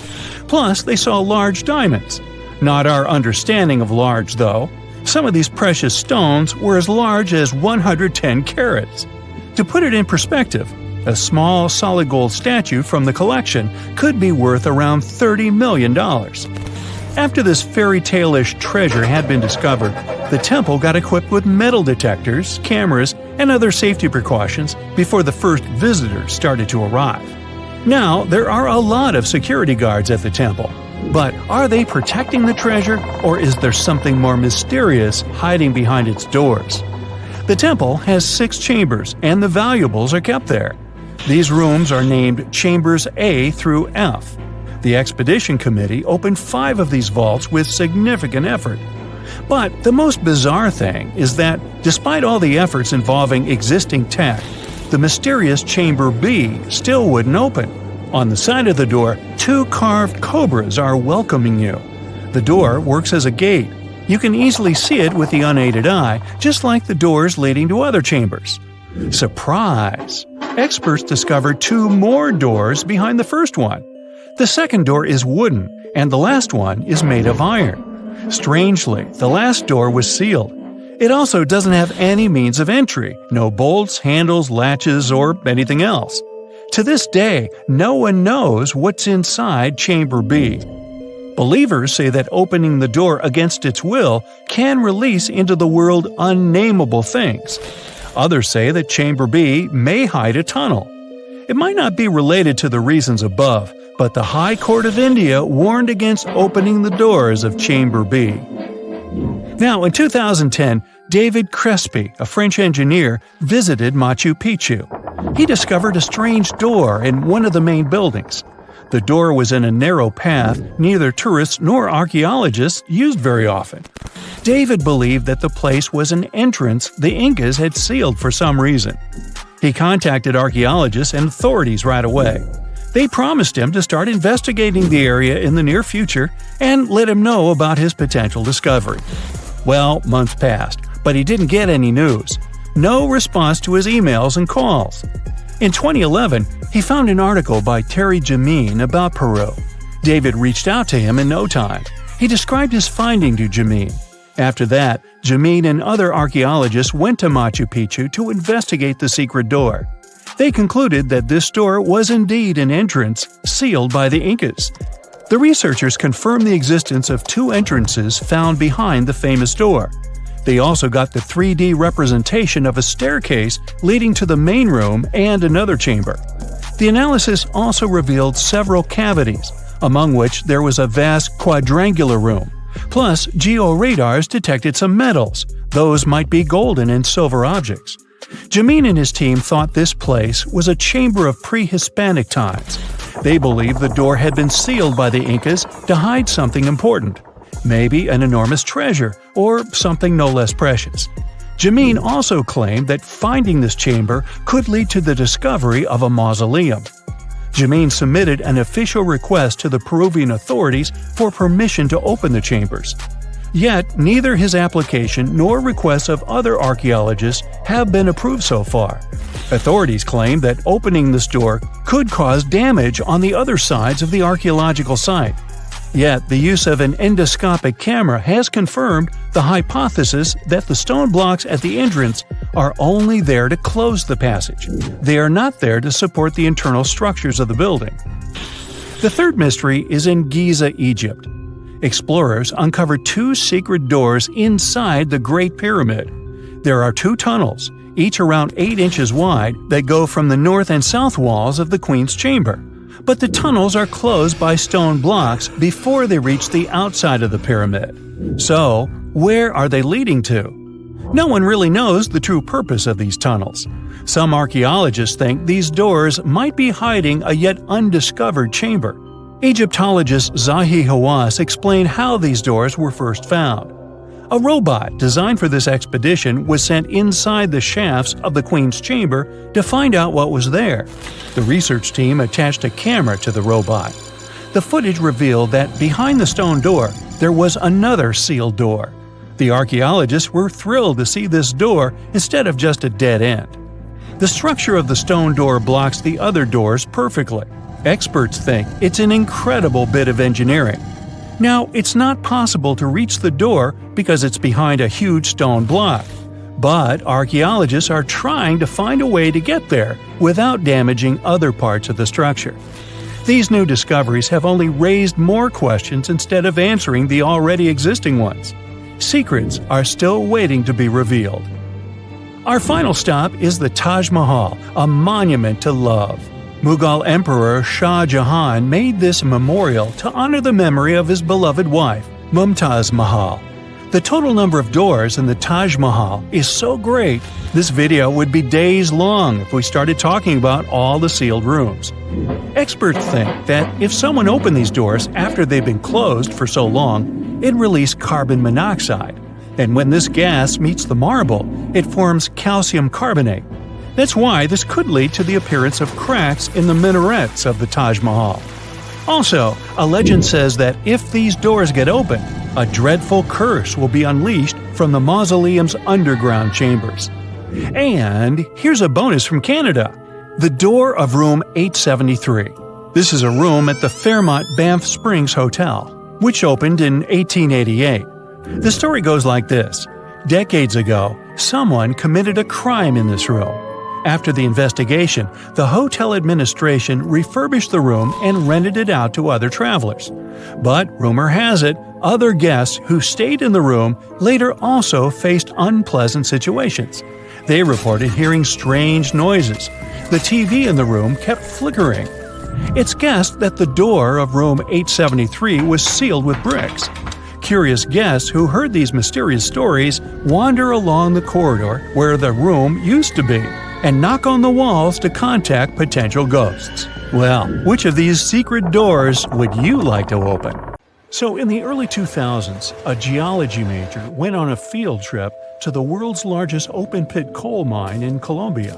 He picked up a piece of rock and noticed impressions of some prehistoric leaves on it. Then he found more rocks, and each of them had the same pattern. Back then, the student could hardly know that his discovery would help describe the largest snake that has ever lived on Earth. The student took his findings to a local scientist who called up the Smithsonian Institute and invited them for a fossil hunt. He wasn't that surprised, as he knew there were fossils in the pits of Sarihan.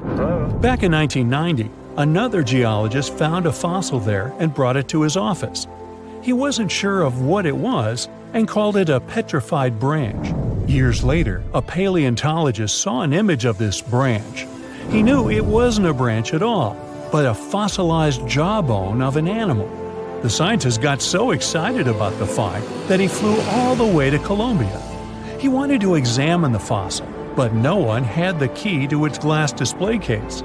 The scientists couldn't wait, so they broke the glass and confirmed that it was a fossil of an animal that lived millions of years ago. After Herrera's finding, they knew exactly there were more fossils in the area. It took the team of scientists about 2 years to figure out they were all a part of a giant snake and not a crocodile, as they thought because of the size. They managed to establish it by looking at the vertebrae and ribs of around 30 giant snakes. Now you might think that fossils would get easily destroyed in an open-pit coal mine, but in fact, they were found under the coal that served as a protective layer for them. Sadly, the scientists couldn't find the Titanoboa's skull. Unlike jaws, which are extremely powerful thanks to their muscles, snake bones are pretty fragile. That's why they usually crumble long before the sediment can appear over them. But still, the researchers managed to find 3 skull fragments. Thanks to this discovery, they've made a full-scale replica of the snake's head, which supported the theory that it used to be one of the largest predators of its time. If you're starting to freak out, don't worry, so am I. They also established it was related to modern boas and anacondas. That's how Titanoboa got its name. It's basically a titanic boa. The huge snake was officially described in 2009. Titanoboa was thriving around 60 million years ago, 6 million years after the Tyrannosaurus rex roamed the planet. Back then, it enjoyed the climate of the area in South America, which is now Colombia and Peru. It got almost as long as a bowling lane, 50 feet, or twice as long as the biggest snake living today. It was as heavy as 4 giant anacondas. It got this long and this heavy thanks to a lucky coincidence. Snakes are cold-blooded animals, so they need a warm climate to live and grow in.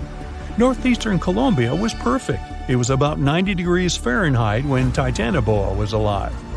Titanoboa wasn't that fast, especially on land, but it most likely spent much time in or near the water. Our hero could swim at a speed of up to 12 miles per hour. Like present-day snakes, it could wriggle around and change direction really quickly. Scientists still aren't sure if it could climb trees. Paleontologists believe that Titanoboa had brownish or grayish skin. It was the perfect color for the serpent to hide in the muddy rivers of the tropical rainforests. But then again, I don't see why it would have to hide from anyone, given its size. The largest snake ever wasn't venomous, but it didn't stop it from hunting any animal it wanted. And although it could choose pretty much anything, its favorite meal was most likely fish. Whew.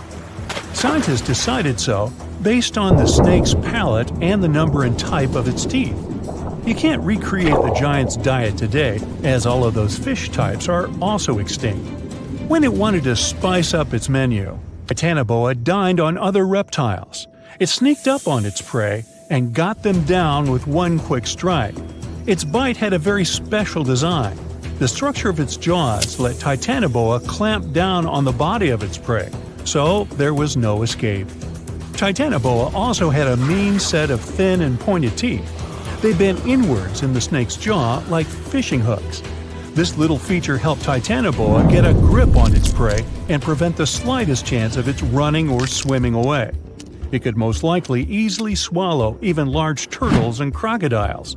Now, all that sounds pretty scary, but we have nothing to worry about as Titanoboas are long extinct, right? Well, technically, as the temperatures on Earth are going up, it's quite possible that snakes might also grow in size. They love heat more than anything, so they should feel comfortable here. Of course, that would be a completely different snake, but it's not impossible that we'll see something similar to Titanoboa. But before you think of escaping to another planet, remember that huge snakes would need something huge to eat. Such giants prefer to wrap around something huge and swallow it. Most people would be simply too small for them. So unless the huge snake was starving, I don't think it'd waste its energy on attacking anything too little. Plus, like any other snake, Titanoboa had a sharp and delicate sense of smell, needing exceptional conditions, and was sensitive to vibrations. A little too smelly, too noisy, too cold, too dry, or too wet, and the snake wouldn't go near this place unless absolutely desperate. So, if you live in a big city, your chances of meeting a huge snake like Titanoboa are about zero. Rural areas are something different, but the only place where the giant serpent would consider living would be near the equator. We already have some pretty giant snakes in the warmest regions of the world. Amethystine python, or less poetically, scrub python, is a gentle giant. It's the largest snake in Papua New Guinea and Australia. It can grow to the enormous size of 28 feet and weigh up to 77 pounds, which is about as heavy as a Dalmatian. Scrub pythons are pretty curious, sometimes slithering inside people's homes in Australia, but they're mostly harmless to humans. Their favorite food is rodents, bats, and birds that come to streams for water. Until then, pythons quietly lie in wait. They have heat sensors in the pit of their muzzles. They help the pythons better see warm-blooded animals they can have for dinner. The African rock python is one of only 11 living species of its kind. It's currently the second largest snake on the planet. This huge brown snake reaches lengths up to 20 feet and weighs about half as much as the giant panda. It's very serious about its meals, as it can catch an antelope and eat it whole. Even the cold-blooded crocodiles are afraid of this beast because it can easily eat one of their kind too. In 1958, a zoologist found a 4-foot-long young Nile crocodile inside an African python's stomach. According to the scientist, the python said, "Well, I don't know about you, but I find this whole thing hard to swallow." Actually, that's not true. Pythons can't talk, as far as we know. The reticulated python holds the record as the longest of all the living snakes in the world. The largest of these guys made it into the Guinness World Records in 2011 with a length of 25.2 feet. Its name is Medusa, and it lives in a zoo in Kansas City, Missouri. An adult reticulated python is large enough to swallow a human whole, or a whole human, either way. But these snakes are mostly quite peaceful and prefer to lie down without much movement. Although many pythons have dwarf forms that are much smaller than their full-grown cousins, reticulated pythons also have super dwarf forms. You can keep one of those as an 8-foot-long pet. Yes, it's considered a dwarf form, although it's longer than the average human is tall. You know, somehow I still don't find that comforting. Under the burning sun, among the sand dunes, somewhere in the Sahara Desert, you're walking in search of an ancient treasure. Finally, you find a strange rock in the sand. It's big, looks like a large piece of black coal or rock, but something shiny on its surface makes the rock unusual. This unique find is the oldest thing that has ever been discovered on our planet. This rock was born long before Earth appeared in outer space. The unusual meteorite was found in 2020 in a remote area of the Sahara Desert. Scientists have analyzed the isotopes of magnesium and aluminum on the stone's surface and found that its age is about 4.5 billion years. At the moment, this is the oldest sample of magma from space in history. It belongs to a small protoplanet that didn't have time to form completely. It happened a very long time ago when our solar system was forming. Many huge asteroids were floating in space. Some of them were formed into huge celestial bodies, which later became planets. The big rocky planets were absorbing the smaller ones. The rock was part of a little protoplanet that just began its formation, but another huge asteroid destroyed it. The planet shattered into billions of pieces. Some of them became part of other planets. Some flew outside the solar system, and one piece that had been wandering in space until our Earth was formed. After that, it hit the planet's atmosphere and fell into the territory now known as the Sahara Desert. The rock was discovered in 2020, but the erosion of extraterrestrial rocks shows that it could have fallen much earlier. This ancient thing weighing around 70 pounds has several pieces of different meteorites inside. In simple words, it's a volcanic rock consisting of lava. It has cooled, solidified, and crystallized. That's why you notice the glitter. Scientists hope that further study of the rock will help to learn more about our solar system foundation. The biggest asteroid discovered in the U.S. is the Willamette. Its size is 84 square feet, and its weight is more than 15 tons. This is half the weight of a bus. Several people can fit on the surface of this outer space object. But the coolest thing is that it's not a rock like most meteorites that were found. Willamette is made of nickel and iron. This massive piece of metal was discovered in 1906. Now, the huge rock is kept at the American Museum of Natural History. The largest meteorite ever found is Hoba. It's located in Namibia, and people have never changed its position because it's too heavy. The weight of Hoba is 60 tons. It's heavier than a tank.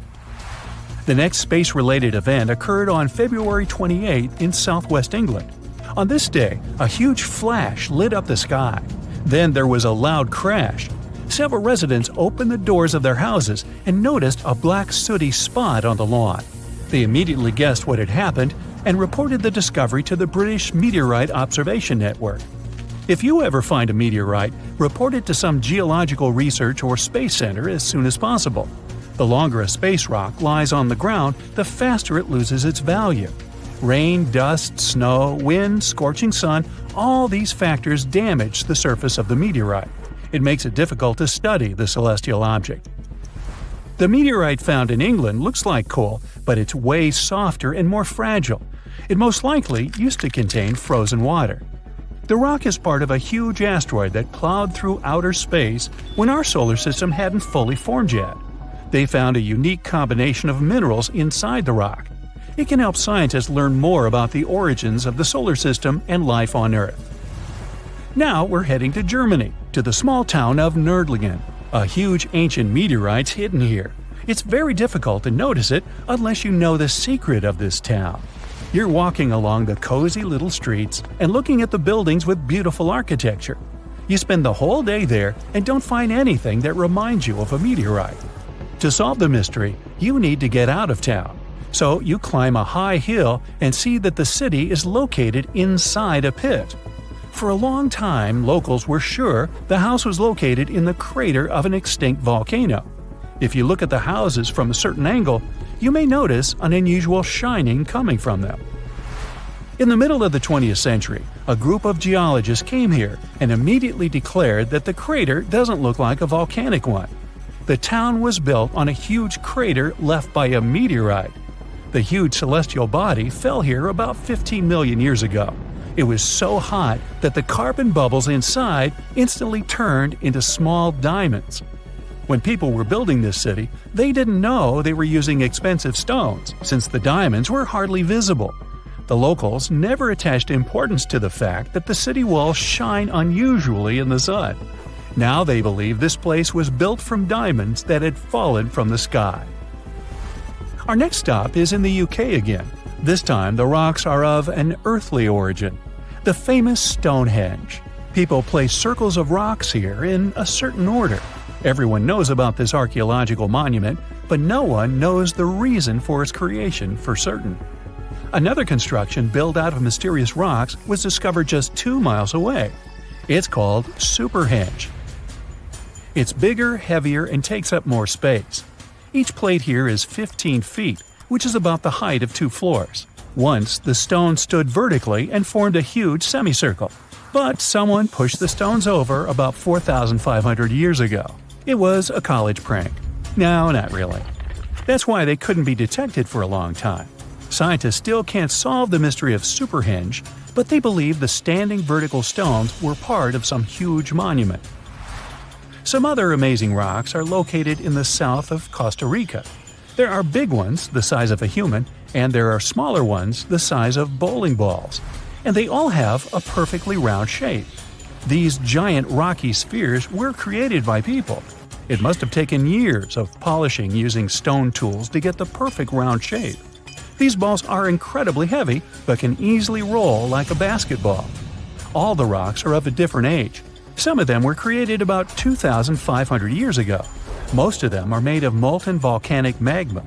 Until now, scientists don't know for what purpose these stones were used.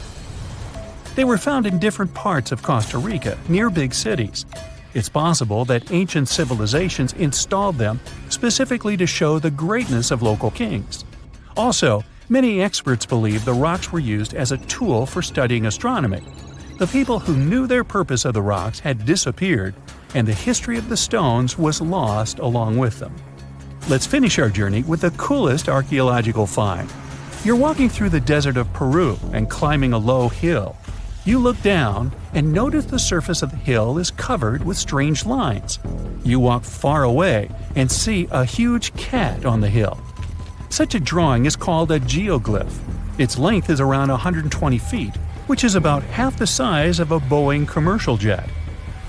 Archaeologists discovered the giant cat in 2020 and found out that it had been created somewhere between 200 and 100 BCE.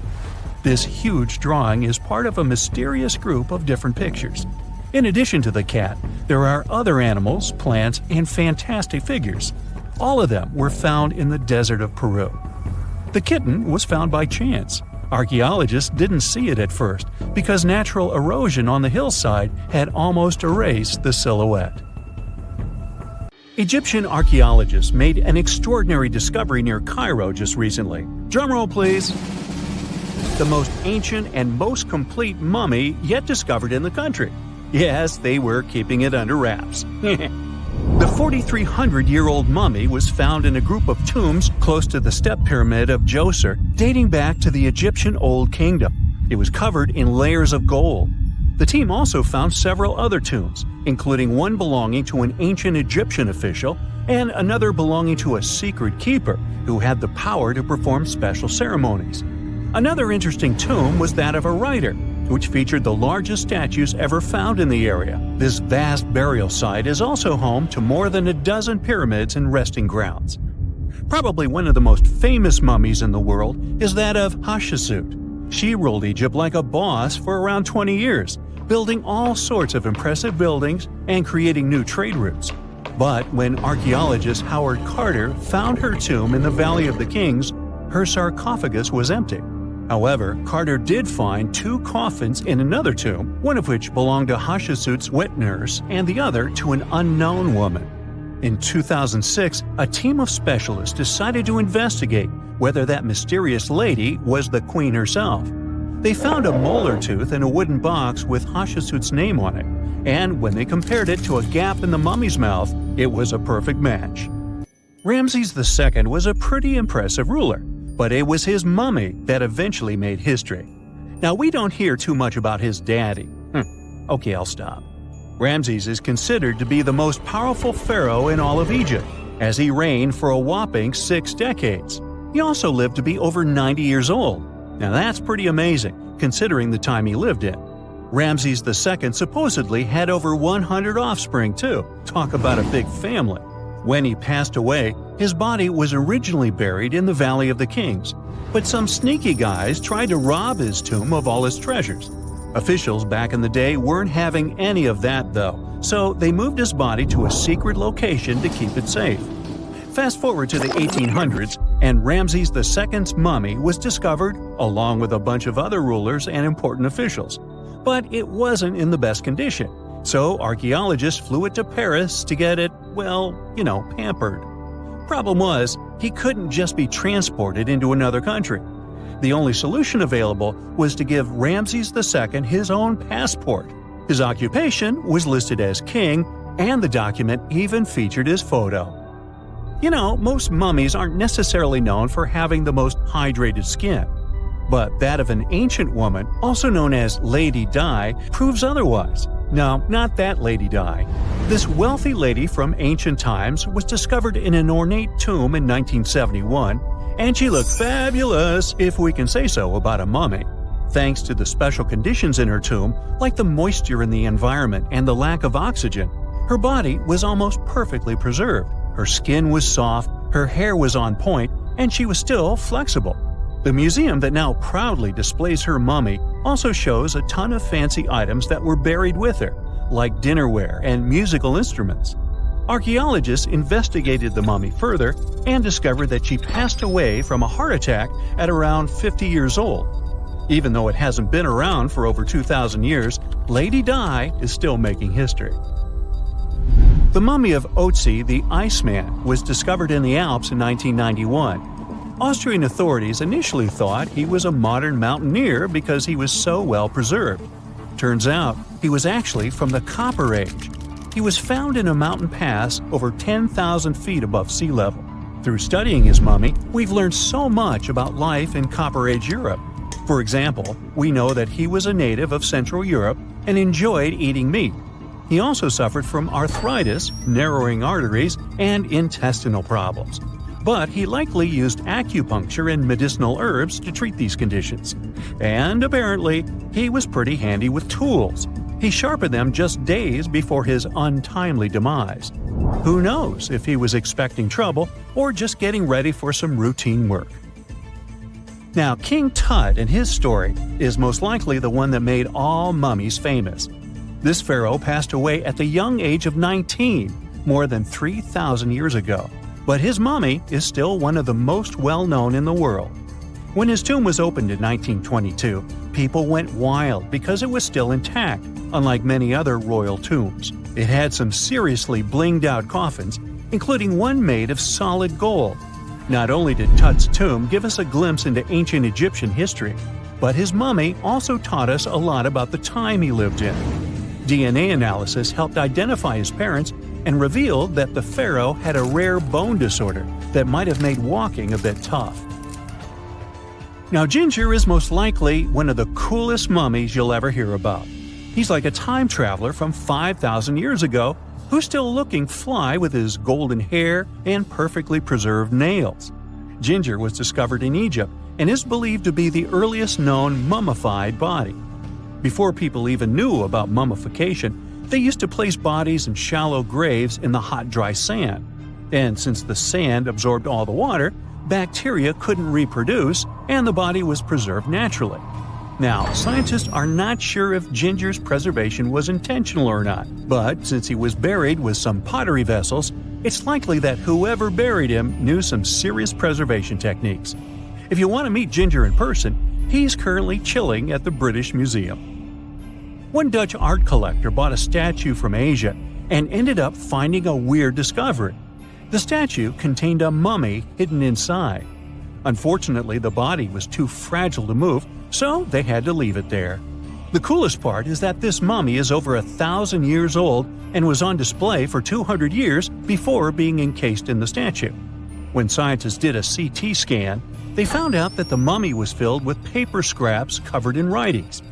Experts think he might have done this thing called self-mummification, which is a pretty intense process involving a special diet and tea that makes your body less prone to bacteria. Only a few people could handle this ritual, and those who managed to do that were seriously respected. No other Egyptian queen has baffled scientists and historians like the stunning Nefertiti. Based on her statues, she was known for her slender neck, wide eyes, and high cheekbones. Her name translates to "the beautiful woman has come." Talk about living up to your name, huh? Even though she wasn't a pharaoh herself, Nefertiti still managed to leave a lasting impression. Written records suggest that, as a wife and queen, she held an incredibly influential role. Because of her power, she was indeed admired, but she also managed to make quite a lot of enemies throughout her life. She was also related to King Tut, but not biologically. Rather, she was his stepmother. So far, locals have yet to identify her mummy, but that may soon change. A local Egyptologist who has been busy excavating tombs in the Valley of the Kings has found two mummies that he believes could be Nefertiti and her daughter. According to specialists, we may soon finally get a definitive answer about the identity of these two mummies. And if one of them does turn out to be Nefertiti, we could be in for a real treat. DNA analysis and CT scans of the mummy could give us the most complete and accurate image of the queen that we've ever seen. It's crazy to think that we've only scratched the surface of what lies beneath modern-day Egypt. Nefertiti ruled during a time of great power and prosperity in Egypt, but unfortunately passed away in a period of social turmoil, leading to her gravesite being lost. Now, where's my mummy? On January 10, 1992, a huge cargo ship sailed somewhere in the middle of the Pacific Ocean. It got caught in a strong storm. Its waves battered the ship frightfully, and some of its containers fell into the water. One of them opened and released some 29,000 rubber toys. There were yellow ducks, frogs, and blue turtles. From that moment, their journey of almost 20,000 miles across the world's oceans began. This enormous number of toys survived many years of storms, salt water, encounter with marine animals, and countless days under the scorching sun. The ducks even ventured into the icy waters of the Arctic, and swam through the spot where the Titanic sank. Some of the toys settled in Hawaii, and some went to the shores of England. Many people watched their journey all the time. Oceanologists studied ocean currents with the help of this migrating flock of rubber duckies. People authored books about these ducks. Each toy is an artifact, and somebody managed to find at least one of them. One frog washed up on the coast of England, and other toys were found in the ocean. People are looking for them and selling them for thousands of dollars. Until now, these wanderers are floating somewhere out there, and you may find one of them sometime. I keep mine close by. You know what ammonite is? It's a kind of a big ancient seashell with a spiral on its back. So, the coast of Washington hides many fossils of these animals. One day, a group of scientists went there to find these prehistoric things. But instead, they found a massive bone of an unknown dinosaur. The problem was that the fossil was stuck in a coastal rock. Paleontologists dragged a stone saw to get the find. They extracted the bone and discovered it belonged to an animal that lived about 80 million years ago. It was a theropod, a predatory dinosaur that moved on two legs. T-Rex and velociraptors belonged to this species. It's not proven exactly who this bone belonged to, but researchers say the descendants of these dinosaurs are modern birds. In 2008, on the shore of Brighton Beach, people discovered probably one of the most unusual things that have ever been thrown on the shore. This was a big 8-foot Lego man. He was whole and looked great. It's unknown how long he stayed in the ocean and ended up here. The discovery attracted the attention of locals and the district administration. The Lego man looked so cool on the beach that the people at City Hall decided to leave him there. Nobody knows the true story of this giant toy. Some say that Lego man arrived from Denmark. There's a Legoland theme park, maybe the toy came straight from there. Others are sure that it fell from some passing ship, see rubber duckies. But of course, there's a high probability that this is all part of a PR campaign. Even if it's not, it's still a great ad. In 2010, locals found a giant tree washed up on the beach on the shore of La Push, Washington. Several people could fit inside its trunk. There's enough room to squeeze in a bed, a table, a TV, and even throw a small party. And the height of the tree itself reached about 200 feet. This is almost the size of a Boeing passenger jet. There were a lot of discarded trees on the shore that day, but this giant was the king among them. High tides and fierce winds brought it ashore. Storms occur often in this region. During this time, rivers flowing through the area spill over the forest and dump large trees. Also, near the beach, there are high slopes with tropical forests. At high tide, the water washes away the trees and brings them to the shore. Now, they didn't know the exact type of tree, but it was like the Sitka spruce, red cedar, and Douglas fir. In 2020, a giant squid was found on a shore of a South African beach. Such finds are rare because giant squids live in deep, dark waters. The beached sea creature was almost 14 feet long. This is more than the size of a passenger car. Some of these individuals can reach the size of buses. It's not surprising that sailors called these monsters kraken in the distant past. They have enormous tentacles, beak-like mouths, and the most giant eyes in the animal world. One such eye can be the size of a football. In 2021, a family found an old closed bottle on a beach in Hawaii. And of course, there was a message written 37 years ago inside. The letter was written in English. Then it turned out that school students at one Japanese school wrote this message. Back in 1984, the school released about 450 bottles into the ocean to study ocean currents. The letter had an address with a request to give it back. Now, about 50 bottles have been returned to that school in Japan. But this message, found on the shore of Hawaii, is the first since 2002. Imagine you're walking along the shore and suddenly see something strange in the distance. It looks like a giant starfish with large dark green tentacles. The center of this star has a strange red glow. The object is fenced with tape. There are people in protective suits around. It happened in May 2022 on Bondi Beach, Australia. On that day, journalists and many tourists came to the shore to find out that the unknown creature was just a sculpture made as an ad for one famous American TV series. In England, a 180-million-year-old fossil was found on Charmouth Beach. This was one of the oldest finds in the world, and this was just not a bone, but almost the whole skeleton of a huge underwater lizard, Ichthyosaurus. Let's just call him Icky. The size of this fossil was 40 feet long. It's practically the length of a small bus. The lizard's head alone was 7 feet. That's the average height of a professional basketball player, who aren't fossils. Icky was not only one of the oldest, but also one of the most giant ancient skeletons ever discovered by people. Just imagine how it swam in the seas and oceans and terrified all the sea creatures 180 million years ago. No thanks.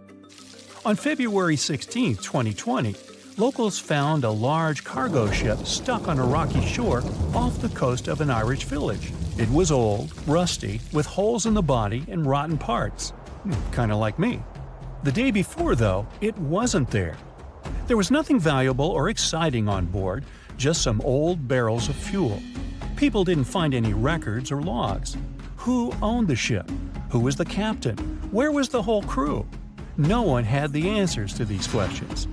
Soon the press wrote about the ship, and someone called the village administration and introduced themselves as the owner. That person didn't supply any evidence and hung up.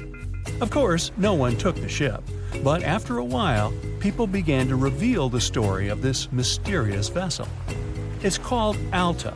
5 months before the final stop on the coast of Ireland, it was seen thousands of miles away in the waters of the Atlantic Ocean. That day, the big ship MS Protector was sailing through calm waters and spotted Alta. The MS Protector crew tried to contact it, but no one answered. Even then, the vessel was empty. It was a phantom ship. It's still unknown how it could cover the distance across the Atlantic and surf to the coast of Ireland. Maybe it's just luck. It's also notable that no one else has seen the ship all this time. It just calmly sailed huge distances, surviving storms. But then, added information appeared. Alta had changed several captains and flags. It was used by smugglers for illegal purposes. It visited the shores of Africa and Greece. One day, several members of the Alta crew sent a distress signal. They ran out of food and water supplies. There was a breakdown inside the engine. People were rescued, and the ship remained wandering in the ocean. The owner of the boat was never found. A gruesome discovery took place in Egypt some years ago. You want to hear about it? 16 human hands, carefully buried in 4 eerie pits. They didn't look too much like human hands at first, since they were abnormally large, but they were. Weirdly, there were only right hands. No left hands were in sight. It turned out that it points to the practice of an ancient dark ritual. Old Egyptian art and tales talked of a ceremony where warriors would present the right hand of their adversaries as proof of victory and ask for gold in return. Egyptians believed in the afterlife, so cutting off someone's hand meant you cut off their power eternally. Guaranteeing this type of defeat was interesting to the winning party. Here, the fight was between Egyptians versus Hyksos, who lived in what was once known as Canaan. Egypt has always been the center of some history-changing findings, and some time ago, this papyrus was found. If we stretched it open, it would be just a tad bigger than the height of a skyscraper. The world's tiniest skyscraper, which is located in Wichita Falls, Texas. When humans didn't write on their notes app, they wrote on this thing, made from the medulla of a papyrus plant. Around 2,000 years ago, ancient Egyptians wrote something reminiscent of a book where they describe most of their funerary traditions and their visions of the afterlife. It's considered one of the most important texts from ancient Egypt and is still sold in bookstores to this day. This ancient manuscript was unearthed from a chamber located just south of the Pyramid of Djoser, located in Saqqara. Oh yes, Djoser is the oldest pyramid in Egypt and not the Giza pyramids like most people think. So recently, the site of Saqqara buzzed with excited archaeologists who probably found one of Egypt's oldest complete mummies. They believe that this beautiful and well-preserved mummy was that of a wealthy man. He was discovered in a deep shaft, covered in layers of gold leaves. There are many symbols that show he was an important and wealthy man, like the band he wore on his head, the bracelet on his chest, and the fact that he was embalmed with a tunic, which was reserved for Egypt's finest. The most exciting part of the entire discovery was finding the resting place sealed with mortar, just as the ancient Egyptians had left it 4,300 years ago. Now this may sound weird, but back in 2008, archaeologists discovered a missing pyramid. Now it went missing because it deteriorated over the span of 4,000 years. Today, you can only see its base. It was a pretty important site back in ancient times. It is said that around the area of the pyramid, the ancients hosted a special type of ceremony where high priests would carry mummified remains of sacred bulls. Now, here's a fun fact. Ancient Egyptians believed that Apis bulls were earthly incarnations of the city deity of Memphis and was connected to rites of fertility. It wasn't just any Apis bull, though. They needed to be all black, with a single white mark between its horns and a bunch of very specific characteristics. They were selected by the local priests and honored until they passed away. After that, they were mummified and buried in underground galleries. Meanwhile, this missing pyramid sort of disappeared around the 1800s. It was a German archaeologist who first found it in the village of Saqqara. He called it the Headless Pyramid when he first found it. But then, years after the official discovery, the desert sand came along and covered the whole thing. There were some excavations between the 19th and 20th centuries, but they weren't too systematic. That's why scientists were so thrilled when they dug an entire pyramid's base after removing the 25-foot mound of sand that was covering it. Oh, and it turns out American archaeologists are excavating a cemetery in Egypt that could contain over 1 million mummified bodies. So far, archaeologists have dug around 1,700 mummies. One of the main differences from other classic Egyptian mummies is that these people weren't kings and pharaohs. They were commoners that most likely lived about 1,500 years ago, when Egypt was controlled by the Roman and Byzantine empires. The name of the cemetery is cool, though, the Way of the Water Buffalo, just in case you want to check it out on your next trip. Other than bulls and buffaloes, ancient Egyptians also liked baboons. Are you seeing a pattern here? In the beginning of the 20th century, archaeologists discovered a site filled with mummified baboons in a place called, guess what? The Valley of Monkeys. An animal wouldn't have been mummified if it wasn't considered important. Certain animals were more important than others, since they were linked to specific deities. Jackals were connected to Anubis, the ancient god of the afterlife, and cats were likened to the female deity Bastet. Baboons were a pretty big deal, since they were believed to be connected to Thoth, the deity of wisdom and advisor to Ra, one of Egypt's supreme deities. The archaeologists who studied these animals weren't too happy. They think these baboons were kept inside and were deprived of sunlight for most of their lives. They had extreme vitamin D deficiencies and they were poorly fed. Maybe Thoth got angry with these baboon keepers. Just a guess. Since there's never a boring day for archaeologists in Egypt, they also found human mummies with golden tongues. Since Egyptians were all about the afterlife, they believed that golden tongues might help a person speak once they pass to the other side. I mean, it's a long shot, but hey, why not? Some of these mummies were placed in wooden coffins with goods, such as necklaces, pottery, golden artifacts in the shape of lotus flowers and scarab beetles, and iPhones. Just kidding. A new temple was also unearthed recently in Egypt. Scientists believe it was dedicated to honor Zeus Cassios. That deity would be a cross between Zeus, the almighty Greek deity of the sky, and Mount Cassios. While digging around the Sinai Peninsula in Egypt, archaeologists spotted 2 pink granite columns poking out of the ground, and bingo. They believe these columns represented the temple's front gate and collapsed during an earthquake many years ago. And speaking of deities, there weren't only super serious deities. Recently, scientists unearthed a golden ring in a city south of Cairo. No, Frodo, it's not magical. It was a normal gold ring, but it had the depiction of the deity of fun, officially named Bes. This deity is often described in sacred texts as a happy, chubby dwarf.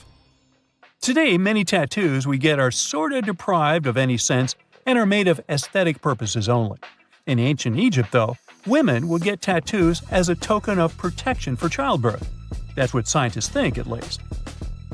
Around the Nile region, scientists found some mummies that had well-preserved tattoos, which is a rarity since the skin deteriorates so easily. 2 of these women tattooed their lower backs, and the drawings were simple. They were mostly pictures, including that same chubby dwarf we just talked about, Bess. He also had a side hustle as the protector of women during childbirth. Now, would you believe me if I told you ancient Egyptians invented robots? No? Well, that's because that's not entirely true. Sure, they were astronomers, mathematicians, and engineers, and somehow they also squeezed an eccentric invention into that package. An automated deity some scientists called Hathor. This wooden statue had been in the Metropolitan Museum of Art for years before someone noticed its secret. With the help of an X-ray machine, specialists discovered a mechanical operating system inside it. The pulley-like axis goes from the statue's shoulder to her left leg. When the system rotates, the statue raises and lowers her hand. Hey, pick me! Pick me! I got my hand up here. Imagine discovering an ancient city without leaving the comfort of your home. In 1963, a man in the Nevşehir province of Turkey did exactly that. He was renovating his house. He knocked down a wall in his basement and found a mysterious room. He continued digging and saw a tunnel. This is how Derinkuyu underground city was found. Derinkuyu is one of the deepest multi-level underground settlements of Cappadocia and in all of Turkey. This engineering masterpiece has 8 levels. The inhabitants living on those floors had access to cellars, storage areas, chapels, a school, a study room, and other structures.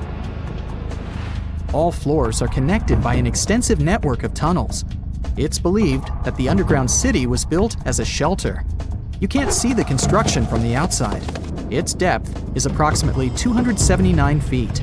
The complex was large enough to shelter about 20,000 people, plus their livestock and food supplies. There's also a 180-foot ventilation shaft. People used it both for ventilation and as a well. The well supplied water both to the villagers living on the surface and to those hiding in the underground city. Interestingly, those living on the bottom levels were able to cut off the water supply for the upper and ground levels. This kept the water safe from potential poisoning.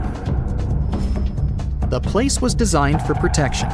The tunnels could be blocked from the inside with huge round rolling stone doors. The passageways were extremely narrow. Potential invaders had to enter the tunnels one at a time. Seems like they thought of everything in the 7th century BCE. Archaeologists believed the Phrygians were the ones who first built the levels. After them, the structure was used and enhanced in Roman times.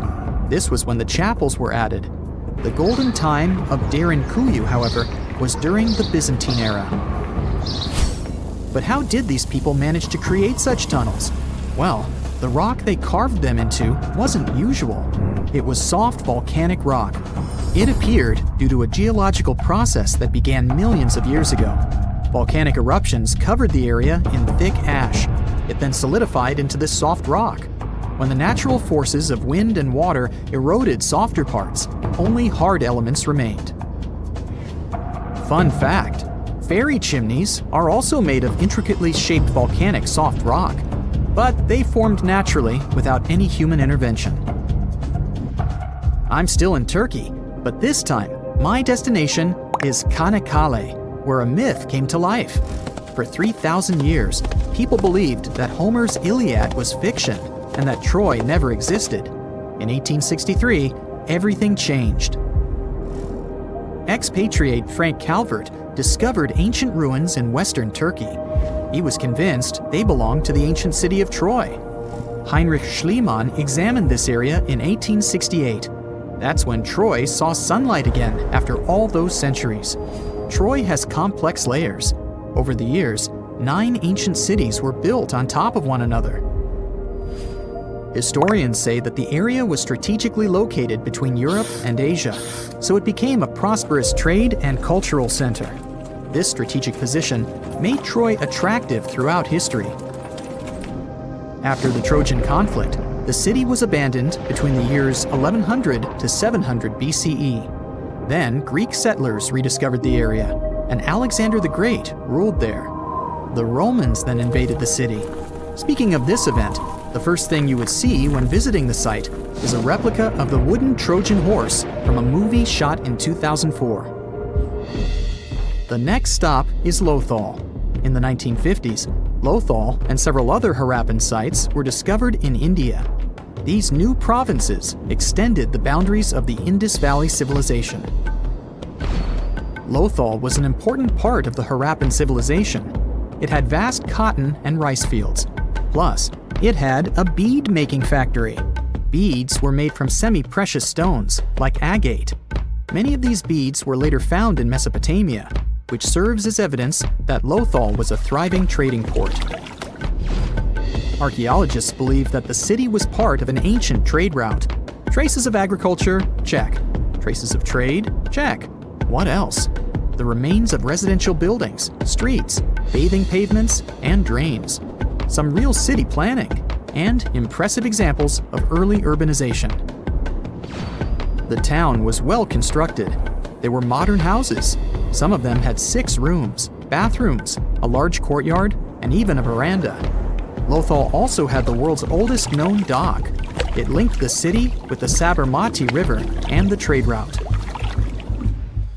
The ancient Mayan city of Calakmul is located in southern Mexico in the tropical forest of the Tierras Bajas.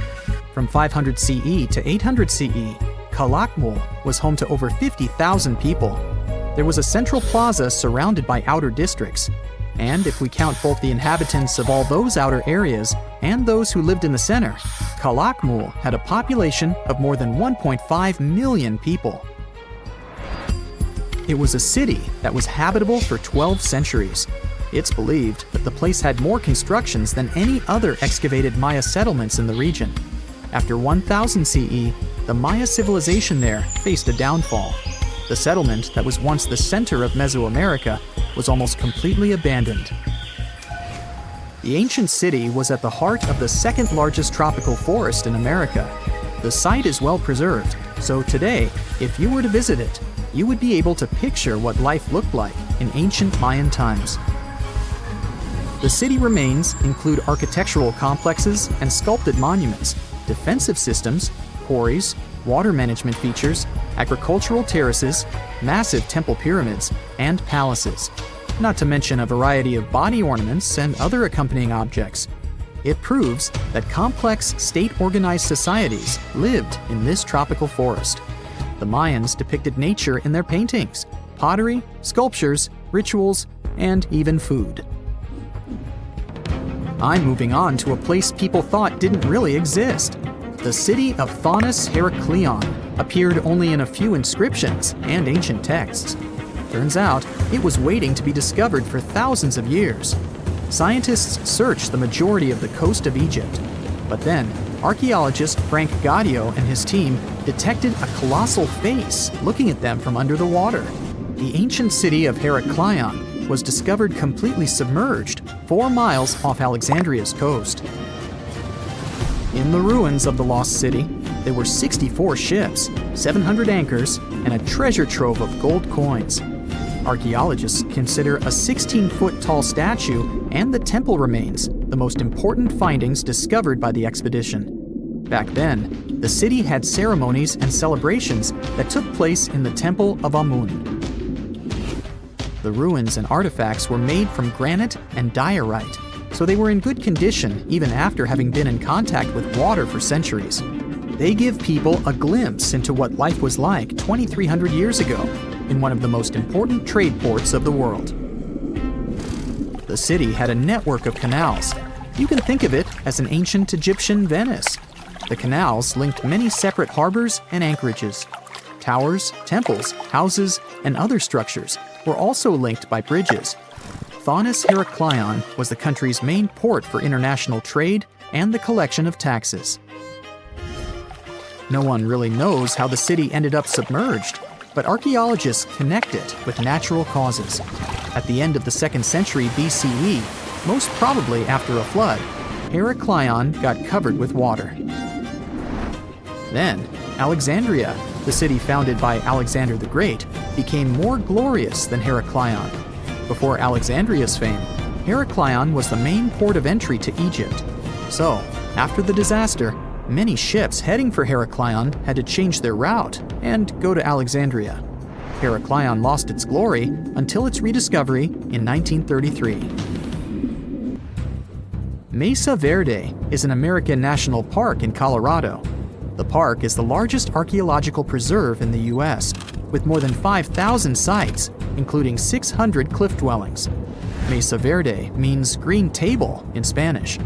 The name comes from the shape of the mountains in the area, with flat tops and steep sides. The park is an ancestral Puebloan archaeological site. Starting from 7500 BCE, a group of nomadic Paleo-Indians seasonally lived in Mesa Verde. They were hunters, gatherers, and crop farmers. They built the first pueblos in the region. By the end of the 12th century, the Mesa Verdeans began constructing massive cliff dwellings, which are now the best-known structures in the park. Do you know that NASA explores not only stars, planets, galaxies, or black holes? Hard to believe, but yes. The agency also works on discoveries here on our home planet Earth. So what has NASA recently discovered? Is there life under the ice? While they were analyzing data recently, they discovered something unbelievable hiding under Antarctica's ice. And this discovery not only changes everything we know about the whole water system of the Earth, but it may also help with research about life in space. Humankind's existence might depend on understanding Antarctica and its secrets. So, the recent discoveries reveal vital information about our survival. But before we continue, let's see how much you know about this place, where it's only ice as far as your eyes can see. Antarctica is one of the world's 7 continents in the southern hemisphere. It's the 5th largest continent in terms of total area, and that means it's almost twice the size of Australia. Want to see real meteorites? Go to Antarctica. Due to its dry climate, Antarctica is one of the best places to observe space. But what's even greater is that you can find meteorites on the white surface of the continent. Scientists have already plucked about 45,000 meteorites from the ice, and they think they can see another 300,000. Since there aren't many terrestrial rocks there, it's easy for them to spot them, thanks to their dark color. Antarctica's dry desert environment also helps preserve them, even the ones that fell to Earth more than 1 million years ago. And can you imagine any volcanic activity in Antarctica? It's hard. But this place is where fire meets the ice. West Antarctica is where most volcanic activity occurs. Scientists recently found that 138 volcanoes exist in West Antarctica alone. Wow! You would think that Antarctica is always cold, but no. Its coastal regions can get as warm as 50 degrees Fahrenheit. But have you ever wondered what Antarctica would look like if there were no ice? It may seem unimaginable now, but it was not always covered by ice. That was 34 million years ago, though, so nobody could tell how the continent's surface would be without the ice. But NASA changed that. They generated computer simulations and created the most accurate map of it as of today. What they saw was incredible. The continent was not flat at all like it seemed. It's pretty bumpy with valleys, rolling plains, and high mountains. But this was nothing next to what they had discovered under Antarctica's ice. So, what is it? Drum roll, please. NASA found 2 new subglacial lakes. And what's even cooler about it is that they spotted these lakes from space. How is that?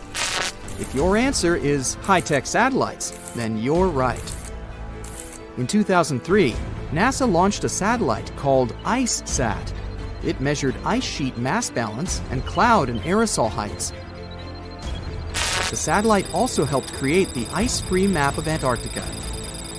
In 2010, the European Space Agency launched the second satellite, Cryosat-2.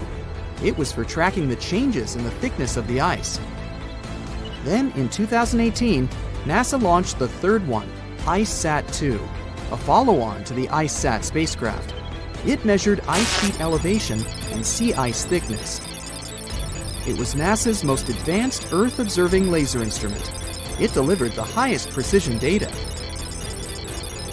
And when that was combined with the data from the other satellites, it was possible to spot these two new lakes near a pair of larger ones.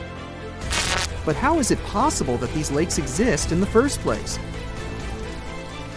The average thickness of most Antarctica ice is approximately 1.2 miles. However, it can get over 1.8 miles thick in some places, especially during the winter. So, you might think that there's nothing under there, but science says otherwise. It's not quite possible to see it with your bare eyes, but the continent's ice is slowly but constantly flowing in different directions under the force of its weight. But scientists could not figure out how water moved for many years. That started to change in 2007, when data gathered from the IceSat provided insight into what hides beneath the surface.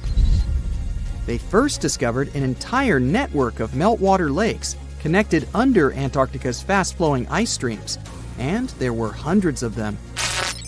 Scripps Institution of Oceanography glaciologist Helen Amanda Fricker figured that the elevation changes measured by IceSat happened because of the dynamics of these lakes.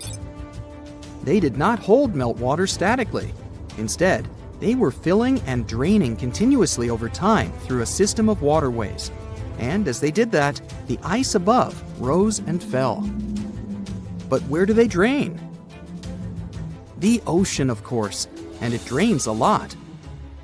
A recent study, co-authored by Fricker, found that the drainage of one lake flushed as much as 198 billion gallons into the ocean in only 3 days. Countless mysteries about how nature works are still waiting to be solved. But finding the two new lakes will give scientists a better picture of how fast the Antarctic ice sheet will change as the climate gets warmer, and how this will affect global ocean currents and sea level rise. The filling and draining cycle of the lakes also caused the ice sheet to suffer cracks and crevices. So, the information they find from these new lakes will also give them a better understanding of the damage on the surface of the ice. They will also be able to assess how this filling and draining system influences the speed at which ice slips into the oceans and seas. And that means they can evaluate how the added freshwater may alter marine ecosystems. This discovery may also suggest whether life is under the ice. Wow! Scientists drilled through about 3,504 feet of ice and found that water samples taken from one of the lakes contained approximately 10,000 bacterial cells per milliliter. Such a high number of bacterial life is a good sign, because that means the icy waters might also support higher life forms, such as microanimals, and one of these new lakes might even be their home.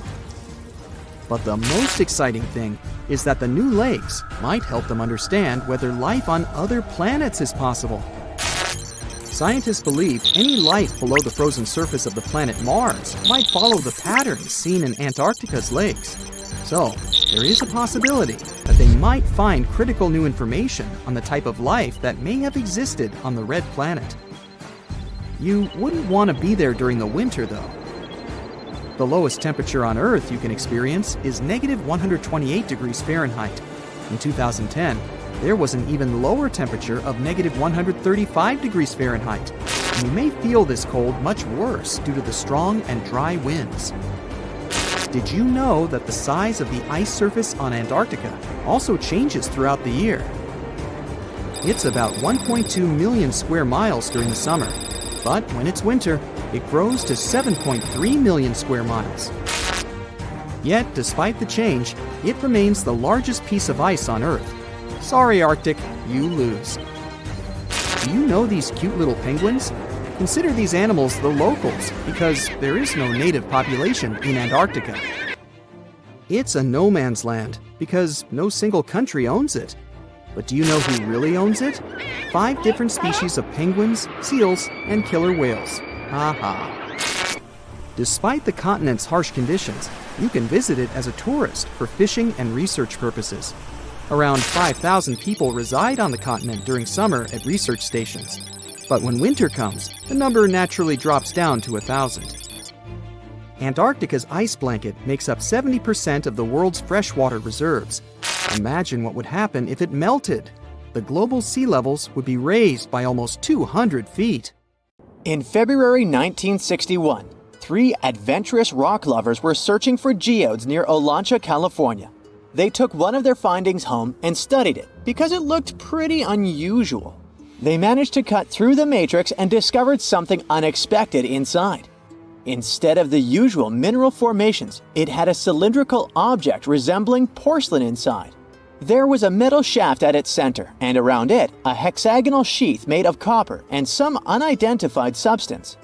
Its discoverers were hoping they had found an example of some unknown technology from 500,000 years ago. It could be proof that there was a hyper-advanced ancient civilization like Atlantis, or that time travel was real.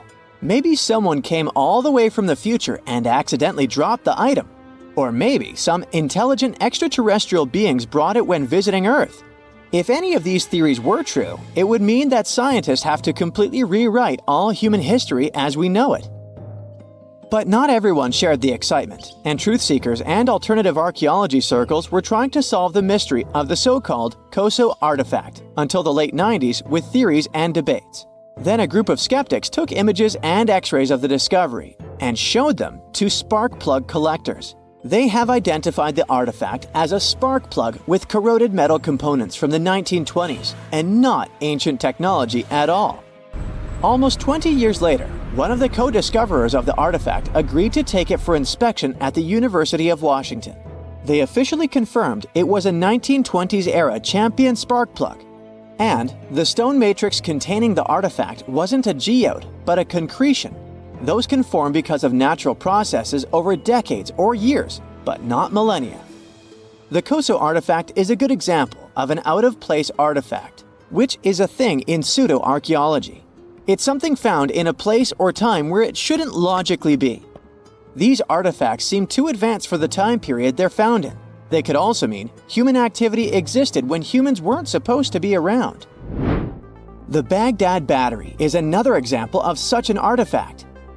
It was found in the 1930s by a German archaeologist and consists of a clay jar, a copper cylinder, and an iron rod going through the jar's stopper. Its top, which was broken off, probably had been sealed with asphalt. Its discoverer noticed that it had 2 different metals and possibly an electrolyte, which are key components of a battery.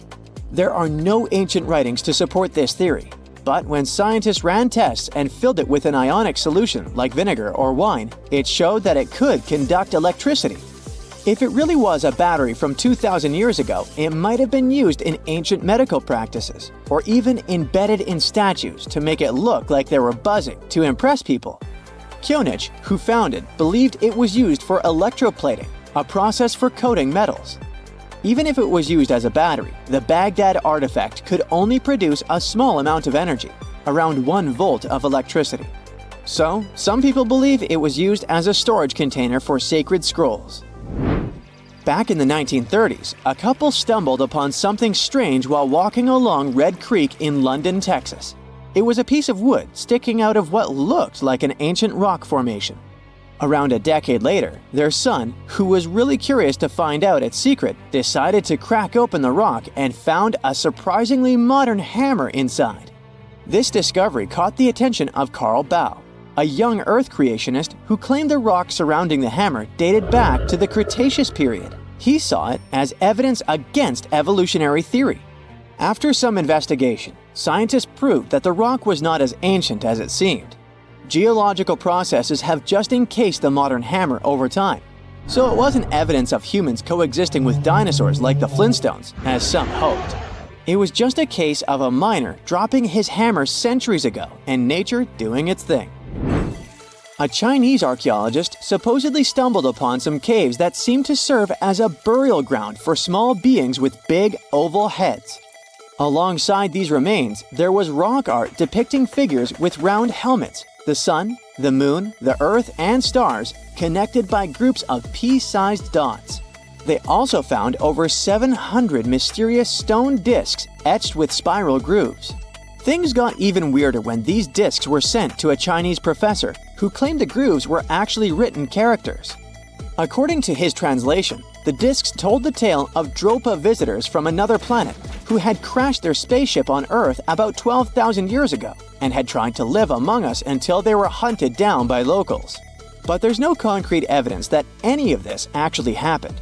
The story was first published back in the 1960s in a couple of articles, but it all seemed a bit fishy. None of the people involved, the archaeologist, the professor, or even the university they supposedly worked at, seem to have left any trace in the records. And while there is a group in Tibet called the Dropka, they're fully human, not extraterrestrial visitors, and there's no solid proof that the Dropa stones exist at all. In a remote part of China, there are some bizarre pipe-like formations known as the Beigan pipes. A local explorer found them back in 1996, protruding from Mount Beigan and along the shores of Tosan Lake nearby. Some people thought they were the work of ancient guests from other planets.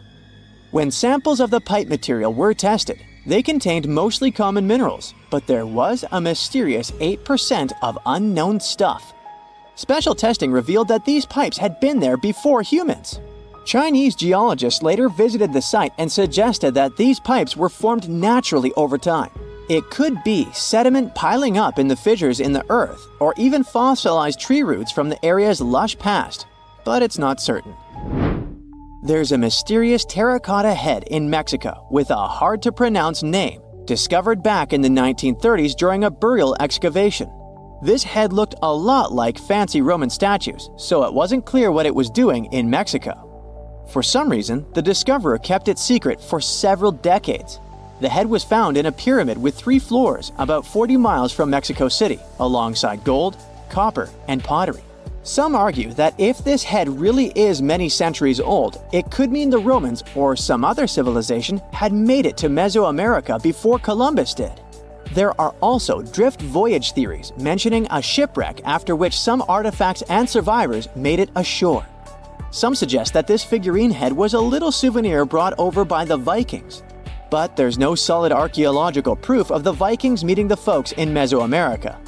There are some artifacts floating around, but none of them have been stamped as undeniable evidence of pre-Columbian contact. So the mystery of how this head ended up where it did remains unsolved. While digging a trench along a river in Romania, workers found a wedge, which is now famous as the aluminum wedge of Ajud, or the object of Ajud. Right next to it, there were some mastodon bones. Those distant relatives of elephants lived 11,000 years ago, so the wedge is probably of the same age. The cool part is that it's made of aluminum, a metal not even discovered until the 1800s. This material requires serious heat to produce. The wedge is also covered in a thick layer of oxide that's been sitting there for hundreds of years. Some folks believe this wedge must have crash-landed here on a spacecraft from some other planet. Some scientists think it's all a hoax, and others suppose it might be a human-made object with an unknown purpose. There are entire communities of unusual tiny organisms that live in lagoons in Patagonia, and they are some of the first forms of life ever. No one had known about them until 2 scientists, Brian and Maria, went to explore certain areas in Patagonia. Now, Patagonia occupies nearly half of Argentina, and few people live there. Only some farmers and sheep ranchers that mostly stay near rivers and grow things such as apples, pears, and alfalfa. A long time ago, it was a wild and distant place where Indian tribes lived. But this time, we're going to follow the tracks of life forms that appeared long before humans and look closer at these interesting microorganisms Brian and Maria found. Those 2 had to drive for 9 hours on some rough roads to reach their destination. They stayed in a small village. Only 35 people live there. These people depend on just one spring because it almost never rains there. On the last night in the village, Brian realized that satellite images he had taken had shown a set of lagoons that were only 10 miles away. The next day, the small team jumped into a car and went up the road as far as they could until it became too difficult to drive. They continued hiking the rest of the way. It was hard because they had to carry water to deal with the intense sunlight. In some spots, they ended up sinking up to their knees in a slush made of salt. Up there were 12 lagoons with perfectly clear waters. The place itself didn't offer much, except for very acidic and salty water and intense direct sunlight. But it was kind of like traveling back in time, because those conditions were like what Earth looked like many, many years ago. When Brian examined the lagoons, he was surprised to see many unusual microorganisms there. We call them stromatolites, and they're so small we can't even see them without a microscope. But they get together and form large communities. In the past, many unusual species lived this way. For example, cyanobacteria. They were important back in their time because they produced oxygen. Earth, in its initial stages, didn't have much of this gas in its atmosphere.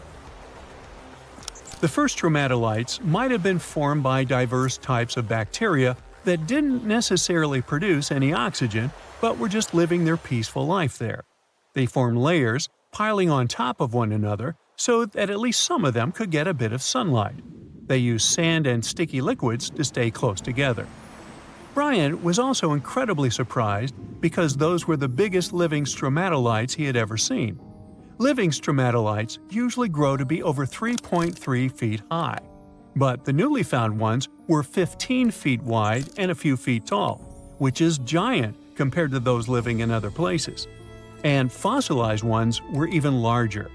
A long time ago, they could grow bigger than today because there weren't many other species that could eat or harm them.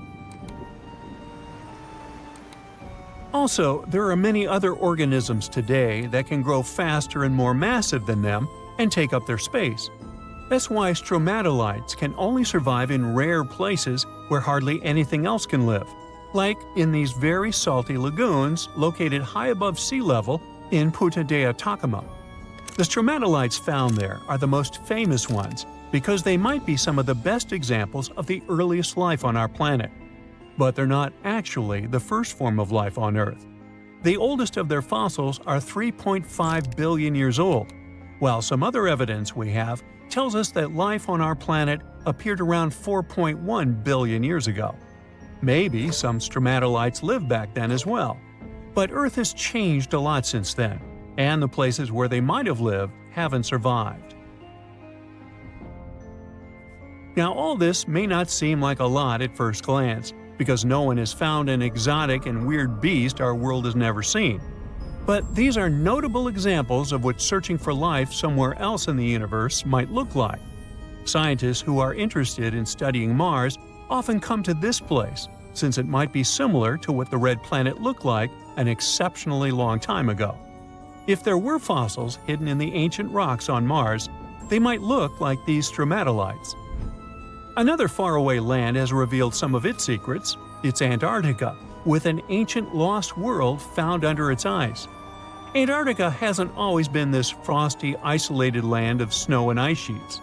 Once it used to be part of the Gondwana supercontinent, together with what is now South America, Africa, Australia, the Arabian Peninsula, and the Indian subcontinent. But at some point, it split off and went to build a life on its own. It formed as other landmasses started to move away, which created its coastline.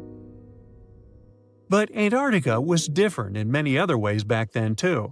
It used to be a land covered in magnificent forests and rivers full of life.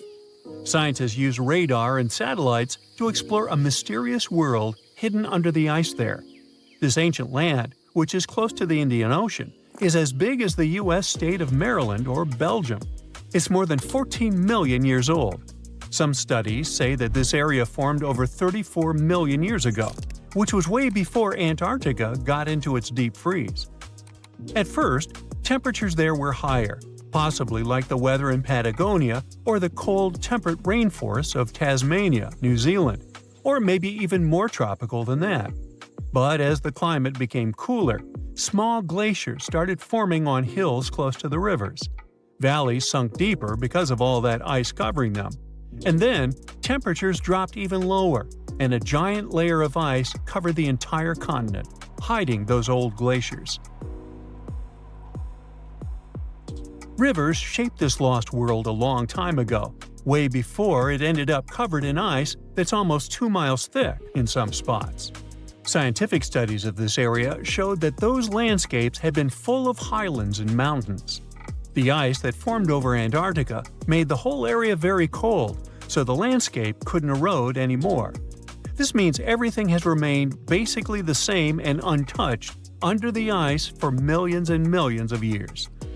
What's interesting is that we know less about this land hidden under the ice than about the surface of Mars.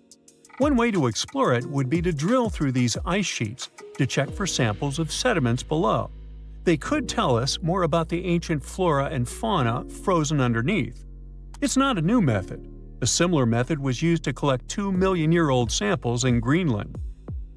Australia has a secret world too. Ancient organisms were found hidden in rocks in the northern parts of the continent that are about 1.6 billion years old. These microscopic things are part of a family called eukaryotes. The members of this family that exist today include plants, fungi, animals, and even those tiny organisms with just one cell, such as amoeba. All living things with nuclei in their cells, including us, can trace their family tree back to one of the oldest members of this family. That one is called the last eukaryotic common ancestor, and it lived more than 1.2 billion years ago. Those ancient organisms were more complex and bigger than bacteria. Maybe they were the first predators on Earth, hunting bacteria. It's March 1974. The Betts family, Jerry, Antoine, and their son Terry, are walking through the woods at their estate on Fort George Island. As they enjoy their spring walk, little do they know that today they'll come across something that'll change their lives forever. As Terry walks ahead, he can feel something pulling him towards an unknown object. Unsure of what to make of this feeling, but curious to pursue whatever's calling to him. "Terry, where are you going?" his mother calls out, but he ignores her and frantically tries to find this unknown thing. He wants it, he needs it, and then he can see something. A shiny silver sphere, the size of a bowling ball, nestling among the grass. As Terry approaches it, he notices it's eerily untouched, with no damage or dirt on it. Terry picks it up. It's heavy, but he holds it tight. "Always finding junk where you go," his father laughs. Terry was always collecting strange metallic objects. He found them fascinating. "It's just a souvenir, that's all." The three of them look at the ball, all intrigued by the perfect shiny sphere. As they walk back home, they excitedly discuss its possible origins, fantasizing the possibilities that maybe it's a cannonball used by conquistadors, or that it could have fallen from a NASA satellite in orbit. They arrive home, and Terry places the mysterious ball on a windowsill in his room, next to many of his other exhibits, and it sits there for now. 2 weeks pass, and Terry has a friend over. They hang out and take turns playing the guitar. Terry strikes a chord, and a vibration occurs that comes from the windowsill. The boys sit silently, spooked by the unknown sound. They look around to find where it came from. "It's probably just a possum," Terry says calmly. But as he raises his pick, he looks towards the sphere suspiciously. As he strikes another chord, he sees the sphere vibrate, and this time, it's also emitting a humming sound. Terry puts down the guitar and approaches the ball, and as he reaches toward it, the sound slowly fades. Startled, he stands in silence before calling out to his dad. Terry explains the strange phenomenon to his father. Antoine looks at it closely, then holds it up to his ear. As he shakes it vigorously, he can feel something inside the ball moving. Shocked, he places it down on a table. Once placed, it begins to roll, moving towards one edge of the table, then circling around, moving corner to corner in a rectangle, endlessly searching for something, possibly an exit, until finally it rolls back to the middle, becoming motionless once more. They all look at the ball, puzzled by the display, and Antoine places the ball on the floor. As soon as it touches the surface, it quickly rolls toward the door. This time, it's clear the sphere wants to make an escape. The thing is too valuable to lose, and Terry quickly chases after it. He grabs it before it leaves the house. He places the ball somewhere safe inside a box, incapable of another escape attempt. Over the following days, Terry took it upon himself to make his own experiments. He found that when within the sunlight, it appeared to be more active. His opinion was that it reacted to solar radiation. When hit with a hammer, it would ring out loudly, as though it felt the strike. Strange things also occurred in the Betts family home. Doors would suddenly slam shut at night, and strange organ music played throughout the house, even though they didn't own an organ. The family sat down to discuss the sphere. They felt it was something truly extraterrestrial, and they required professional advice. The authorities came to review the ball, puzzled by the object, as it moved in an unpredictable way. But they couldn't recognize what it was or provide an explanation for it. All they could confirm was that it didn't come from another planet. The Betts family disagreed and wanted a second opinion. They sent it to Dr. J. Allen Hynek, an astronomer and expert in the extraterrestrial. He spent 6 hours reviewing the sphere. Through his many examinations, the doctor found that the strange sphere emitted radio waves and had its own magnetic field. With this new information, the Bettses were interviewed by a reporter. The mysterious sphere quickly became famous. Its story spread in papers throughout the USA and even made the news internationally. Everyone wanted to know more about this mysterious sphere. A television crew soon visited the Betts house, hoping to experience the extraterrestrial object firsthand. The sphere was placed on the ground. It did its usual trick, and the visitors stood there, speechless at what they were witnessing. The reporters asked to place the family's poodle next to the ball to provide an indication of the sphere's size. As the dog sat next to it, it began to whimper and covered its ears with its paws, something it had never done before around the ball. The Betts family felt they had something truly valuable and insured it through Lloyd's of London, and if they left it at home, they had someone stay to watch it, ensuring no one would steal it or let it escape. But what was the mysterious Betts sphere really? When responding to the press, the spokesman from the authorities revealed the sphere was made from high-grade stainless steel. Although the sphere wasn't something they made themselves, it was still likely created somewhere on Earth. If it came from outer space, they advised it would be made from different elements. Their review showed the shell of the sphere is 1 inch thick and hollow inside. It weighed 22 pounds, the exact weight for that amount of stainless steel. It had no seams on it, the shell was scuffed in parts, and had a small triangular mark 3 millimeters long. They were sure it was just a steel ball. But they wanted to confirm further by using X-rays. They found small beads of residue inside. These beads would have been caught inside the object when it was manufactured. Clarifying why there was a feeling of movement inside the ball, they also solved the mystery of the strange movement. As it's a perfectly balanced sphere, sitting on the slightest uneven surface would cause it to roll. The Betts' house had uneven stone floors, and it had only ever been witnessed to move around there. The authority also wanted to cut it open to prove their assessment. However, the Bettses were adamant that it couldn't be damaged.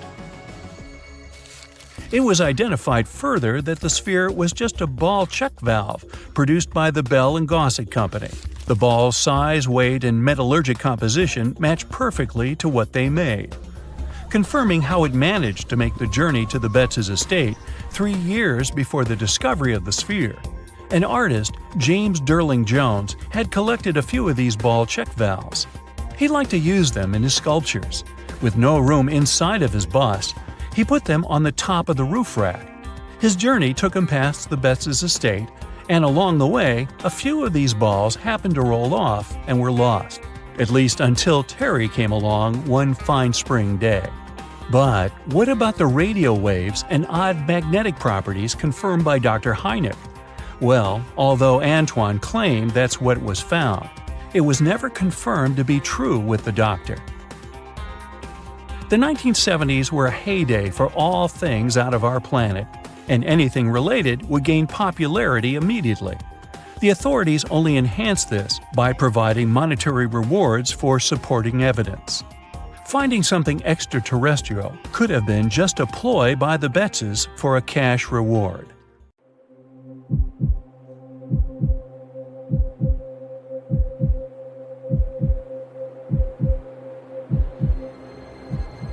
Leave it to people wandering on Google Earth to stumble upon the world's newest and weirdest places ever. Like this mysterious pyramid discovered in Antarctica. Soon enough, the internet blew up with all sorts of theories regarding this unusual shape.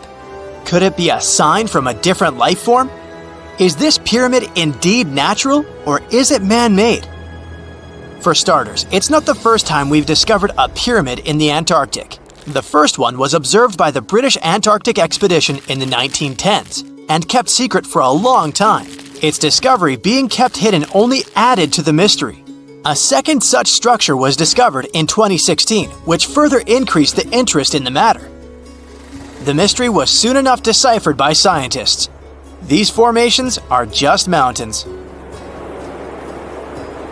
They're located near the Ellsworth Mountains, a range over 250 miles long. So they're just mountain peaks that have broken through the ice sheet.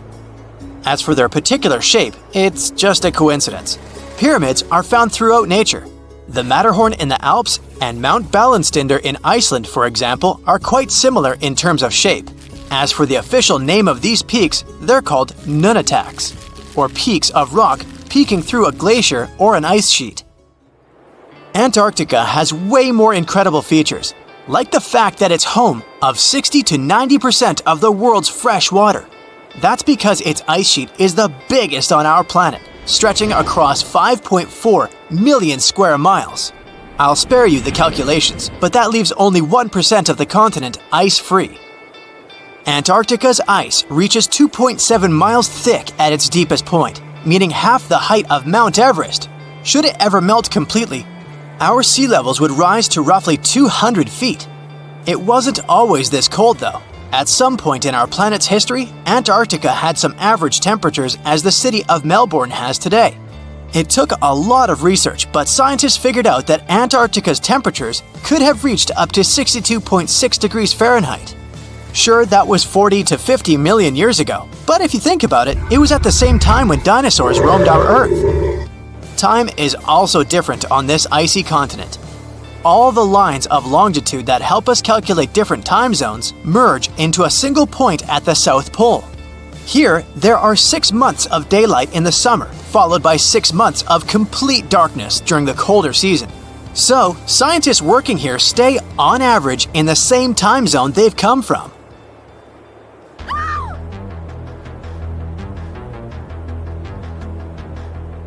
The Blood Falls aren't a chapter of a thriller movie. They are merely a series of waterfalls located in one of the driest regions of Antarctica. They emerge from an underground lake filled with a special type of bacteria. These little organisms use sulfates as fuel instead of sugars, which makes them very intriguing for scientists. The water contained in this lake is so full of iron that it basically just rusts when it meets air. So, the reddish color of the waterfall also gives it its trademark name. The megalodon was the largest predator ever known in our planet's history. In terms of its location, the megalodon lived practically in all waters on our globe, except near the poles. The reason why there were no megalodon teeth found in Antarctica is probably because the gigantic creature was adapted to only warm tropical and subtropical waters. If you plan to visit Antarctica by boat someday, just know you might not get there on a non-metallic boat. The hull of your transportation device must be made of either steel or aluminum to withstand the harsh weather conditions here. Antarctica isn't home to a lot of bugs. In fact, there is only one true species of insect that calls this place home. It's a wingless midge called Belgica antarctica. This fly is so tiny that it only reaches 0.08 to 0.23 inches long, but it's still the Antarctic's largest terrestrial animal. A lot of Antarctic fish also come with an antifreeze substance in their blood. They don't necessarily need it for protection against the cold temperature, but mostly against touching ice. These antifreezes are made up of large glycoprotein molecules. They surround any small ice crystals that may form. making sure they don't spread through the animal's tissues, which could cause a lot of damage. They also create a sort of small pillow blocking the sharp ice crystals, so they're less likely to cause any pain. It also doesn't rain a lot here on this icy continent, but one amazing meteorological quirk of Antarctica is that it's full of diamond dust. This dust is basically small ice crystals that pop out of humid air close to the Earth's surface. Think of it like an icy fog. As they flow through the air and get touched by sunlight, they begin to sparkle, making visitors here feel like they're surrounded by diamonds. It's probably the last place you'd want to go into labor, but in 1978, the first person was born here ever. Emil Marco Palma was its name, and ever since, 10 other people have been born here in Antarctica. There's a lake on this icy continent that is so full of salt, it makes it impossible for it to freeze over, even if temperatures can go as low as 5 degrees Fahrenheit. That's because pure water freezes at 32 degrees Fahrenheit. Water that has salt in it, or any other substance for that matter, will freeze, but at a way lower temperature. That lower temperature is adjustable depending on the substance itself and the amount that has been placed into the water. Antarctica was the last official continent to be discovered. It remained completely unseen until the 1820s. But it took another 20 years to confirm it was actually a continent and not just a group of icy islands. Just because it's really cold here doesn't mean you can't go on a date here. One December night, an American scientist that was posted in Antarctica logged into a dating app simply out of curiosity. He was certain no other profiles would show up, but to his surprise, he found someone soon enough. Another researcher who was stationed just 45 minutes away, by helicopter of course. They eventually got together and went on the first date in Antarctica ever recorded. Apart from ice, this continent has something else way more abundantly than any other piece of land on Earth: meteorites. If we look at the research done by scientists, meteorites have equal chances of reaching any place on our planet. However, once they go through our atmosphere, the situation is a bit more complex. That's because different climates on our planet, like the humid ones found near the jungle, have a lot of moisture and oxygen, which will corrode most meteorites. The climate in Antarctica is really dry, so the possibility of meteorites corroding is little to none. More so, it's way easier to spot these rocks on the icy white surface of this area than in any other place on Earth. If you're not scared of the cold, you'll surely freak out when you hear about the winds here. That's because Antarctica is for the most part the windiest place on Earth. Wind speeds have been reported here to reach even 200 miles per hour. That's it for today. So hey, if you pacified your curiosity, then give the video a like and share it with your friends. Or if you want more, just click on these videos and stay on the bright side.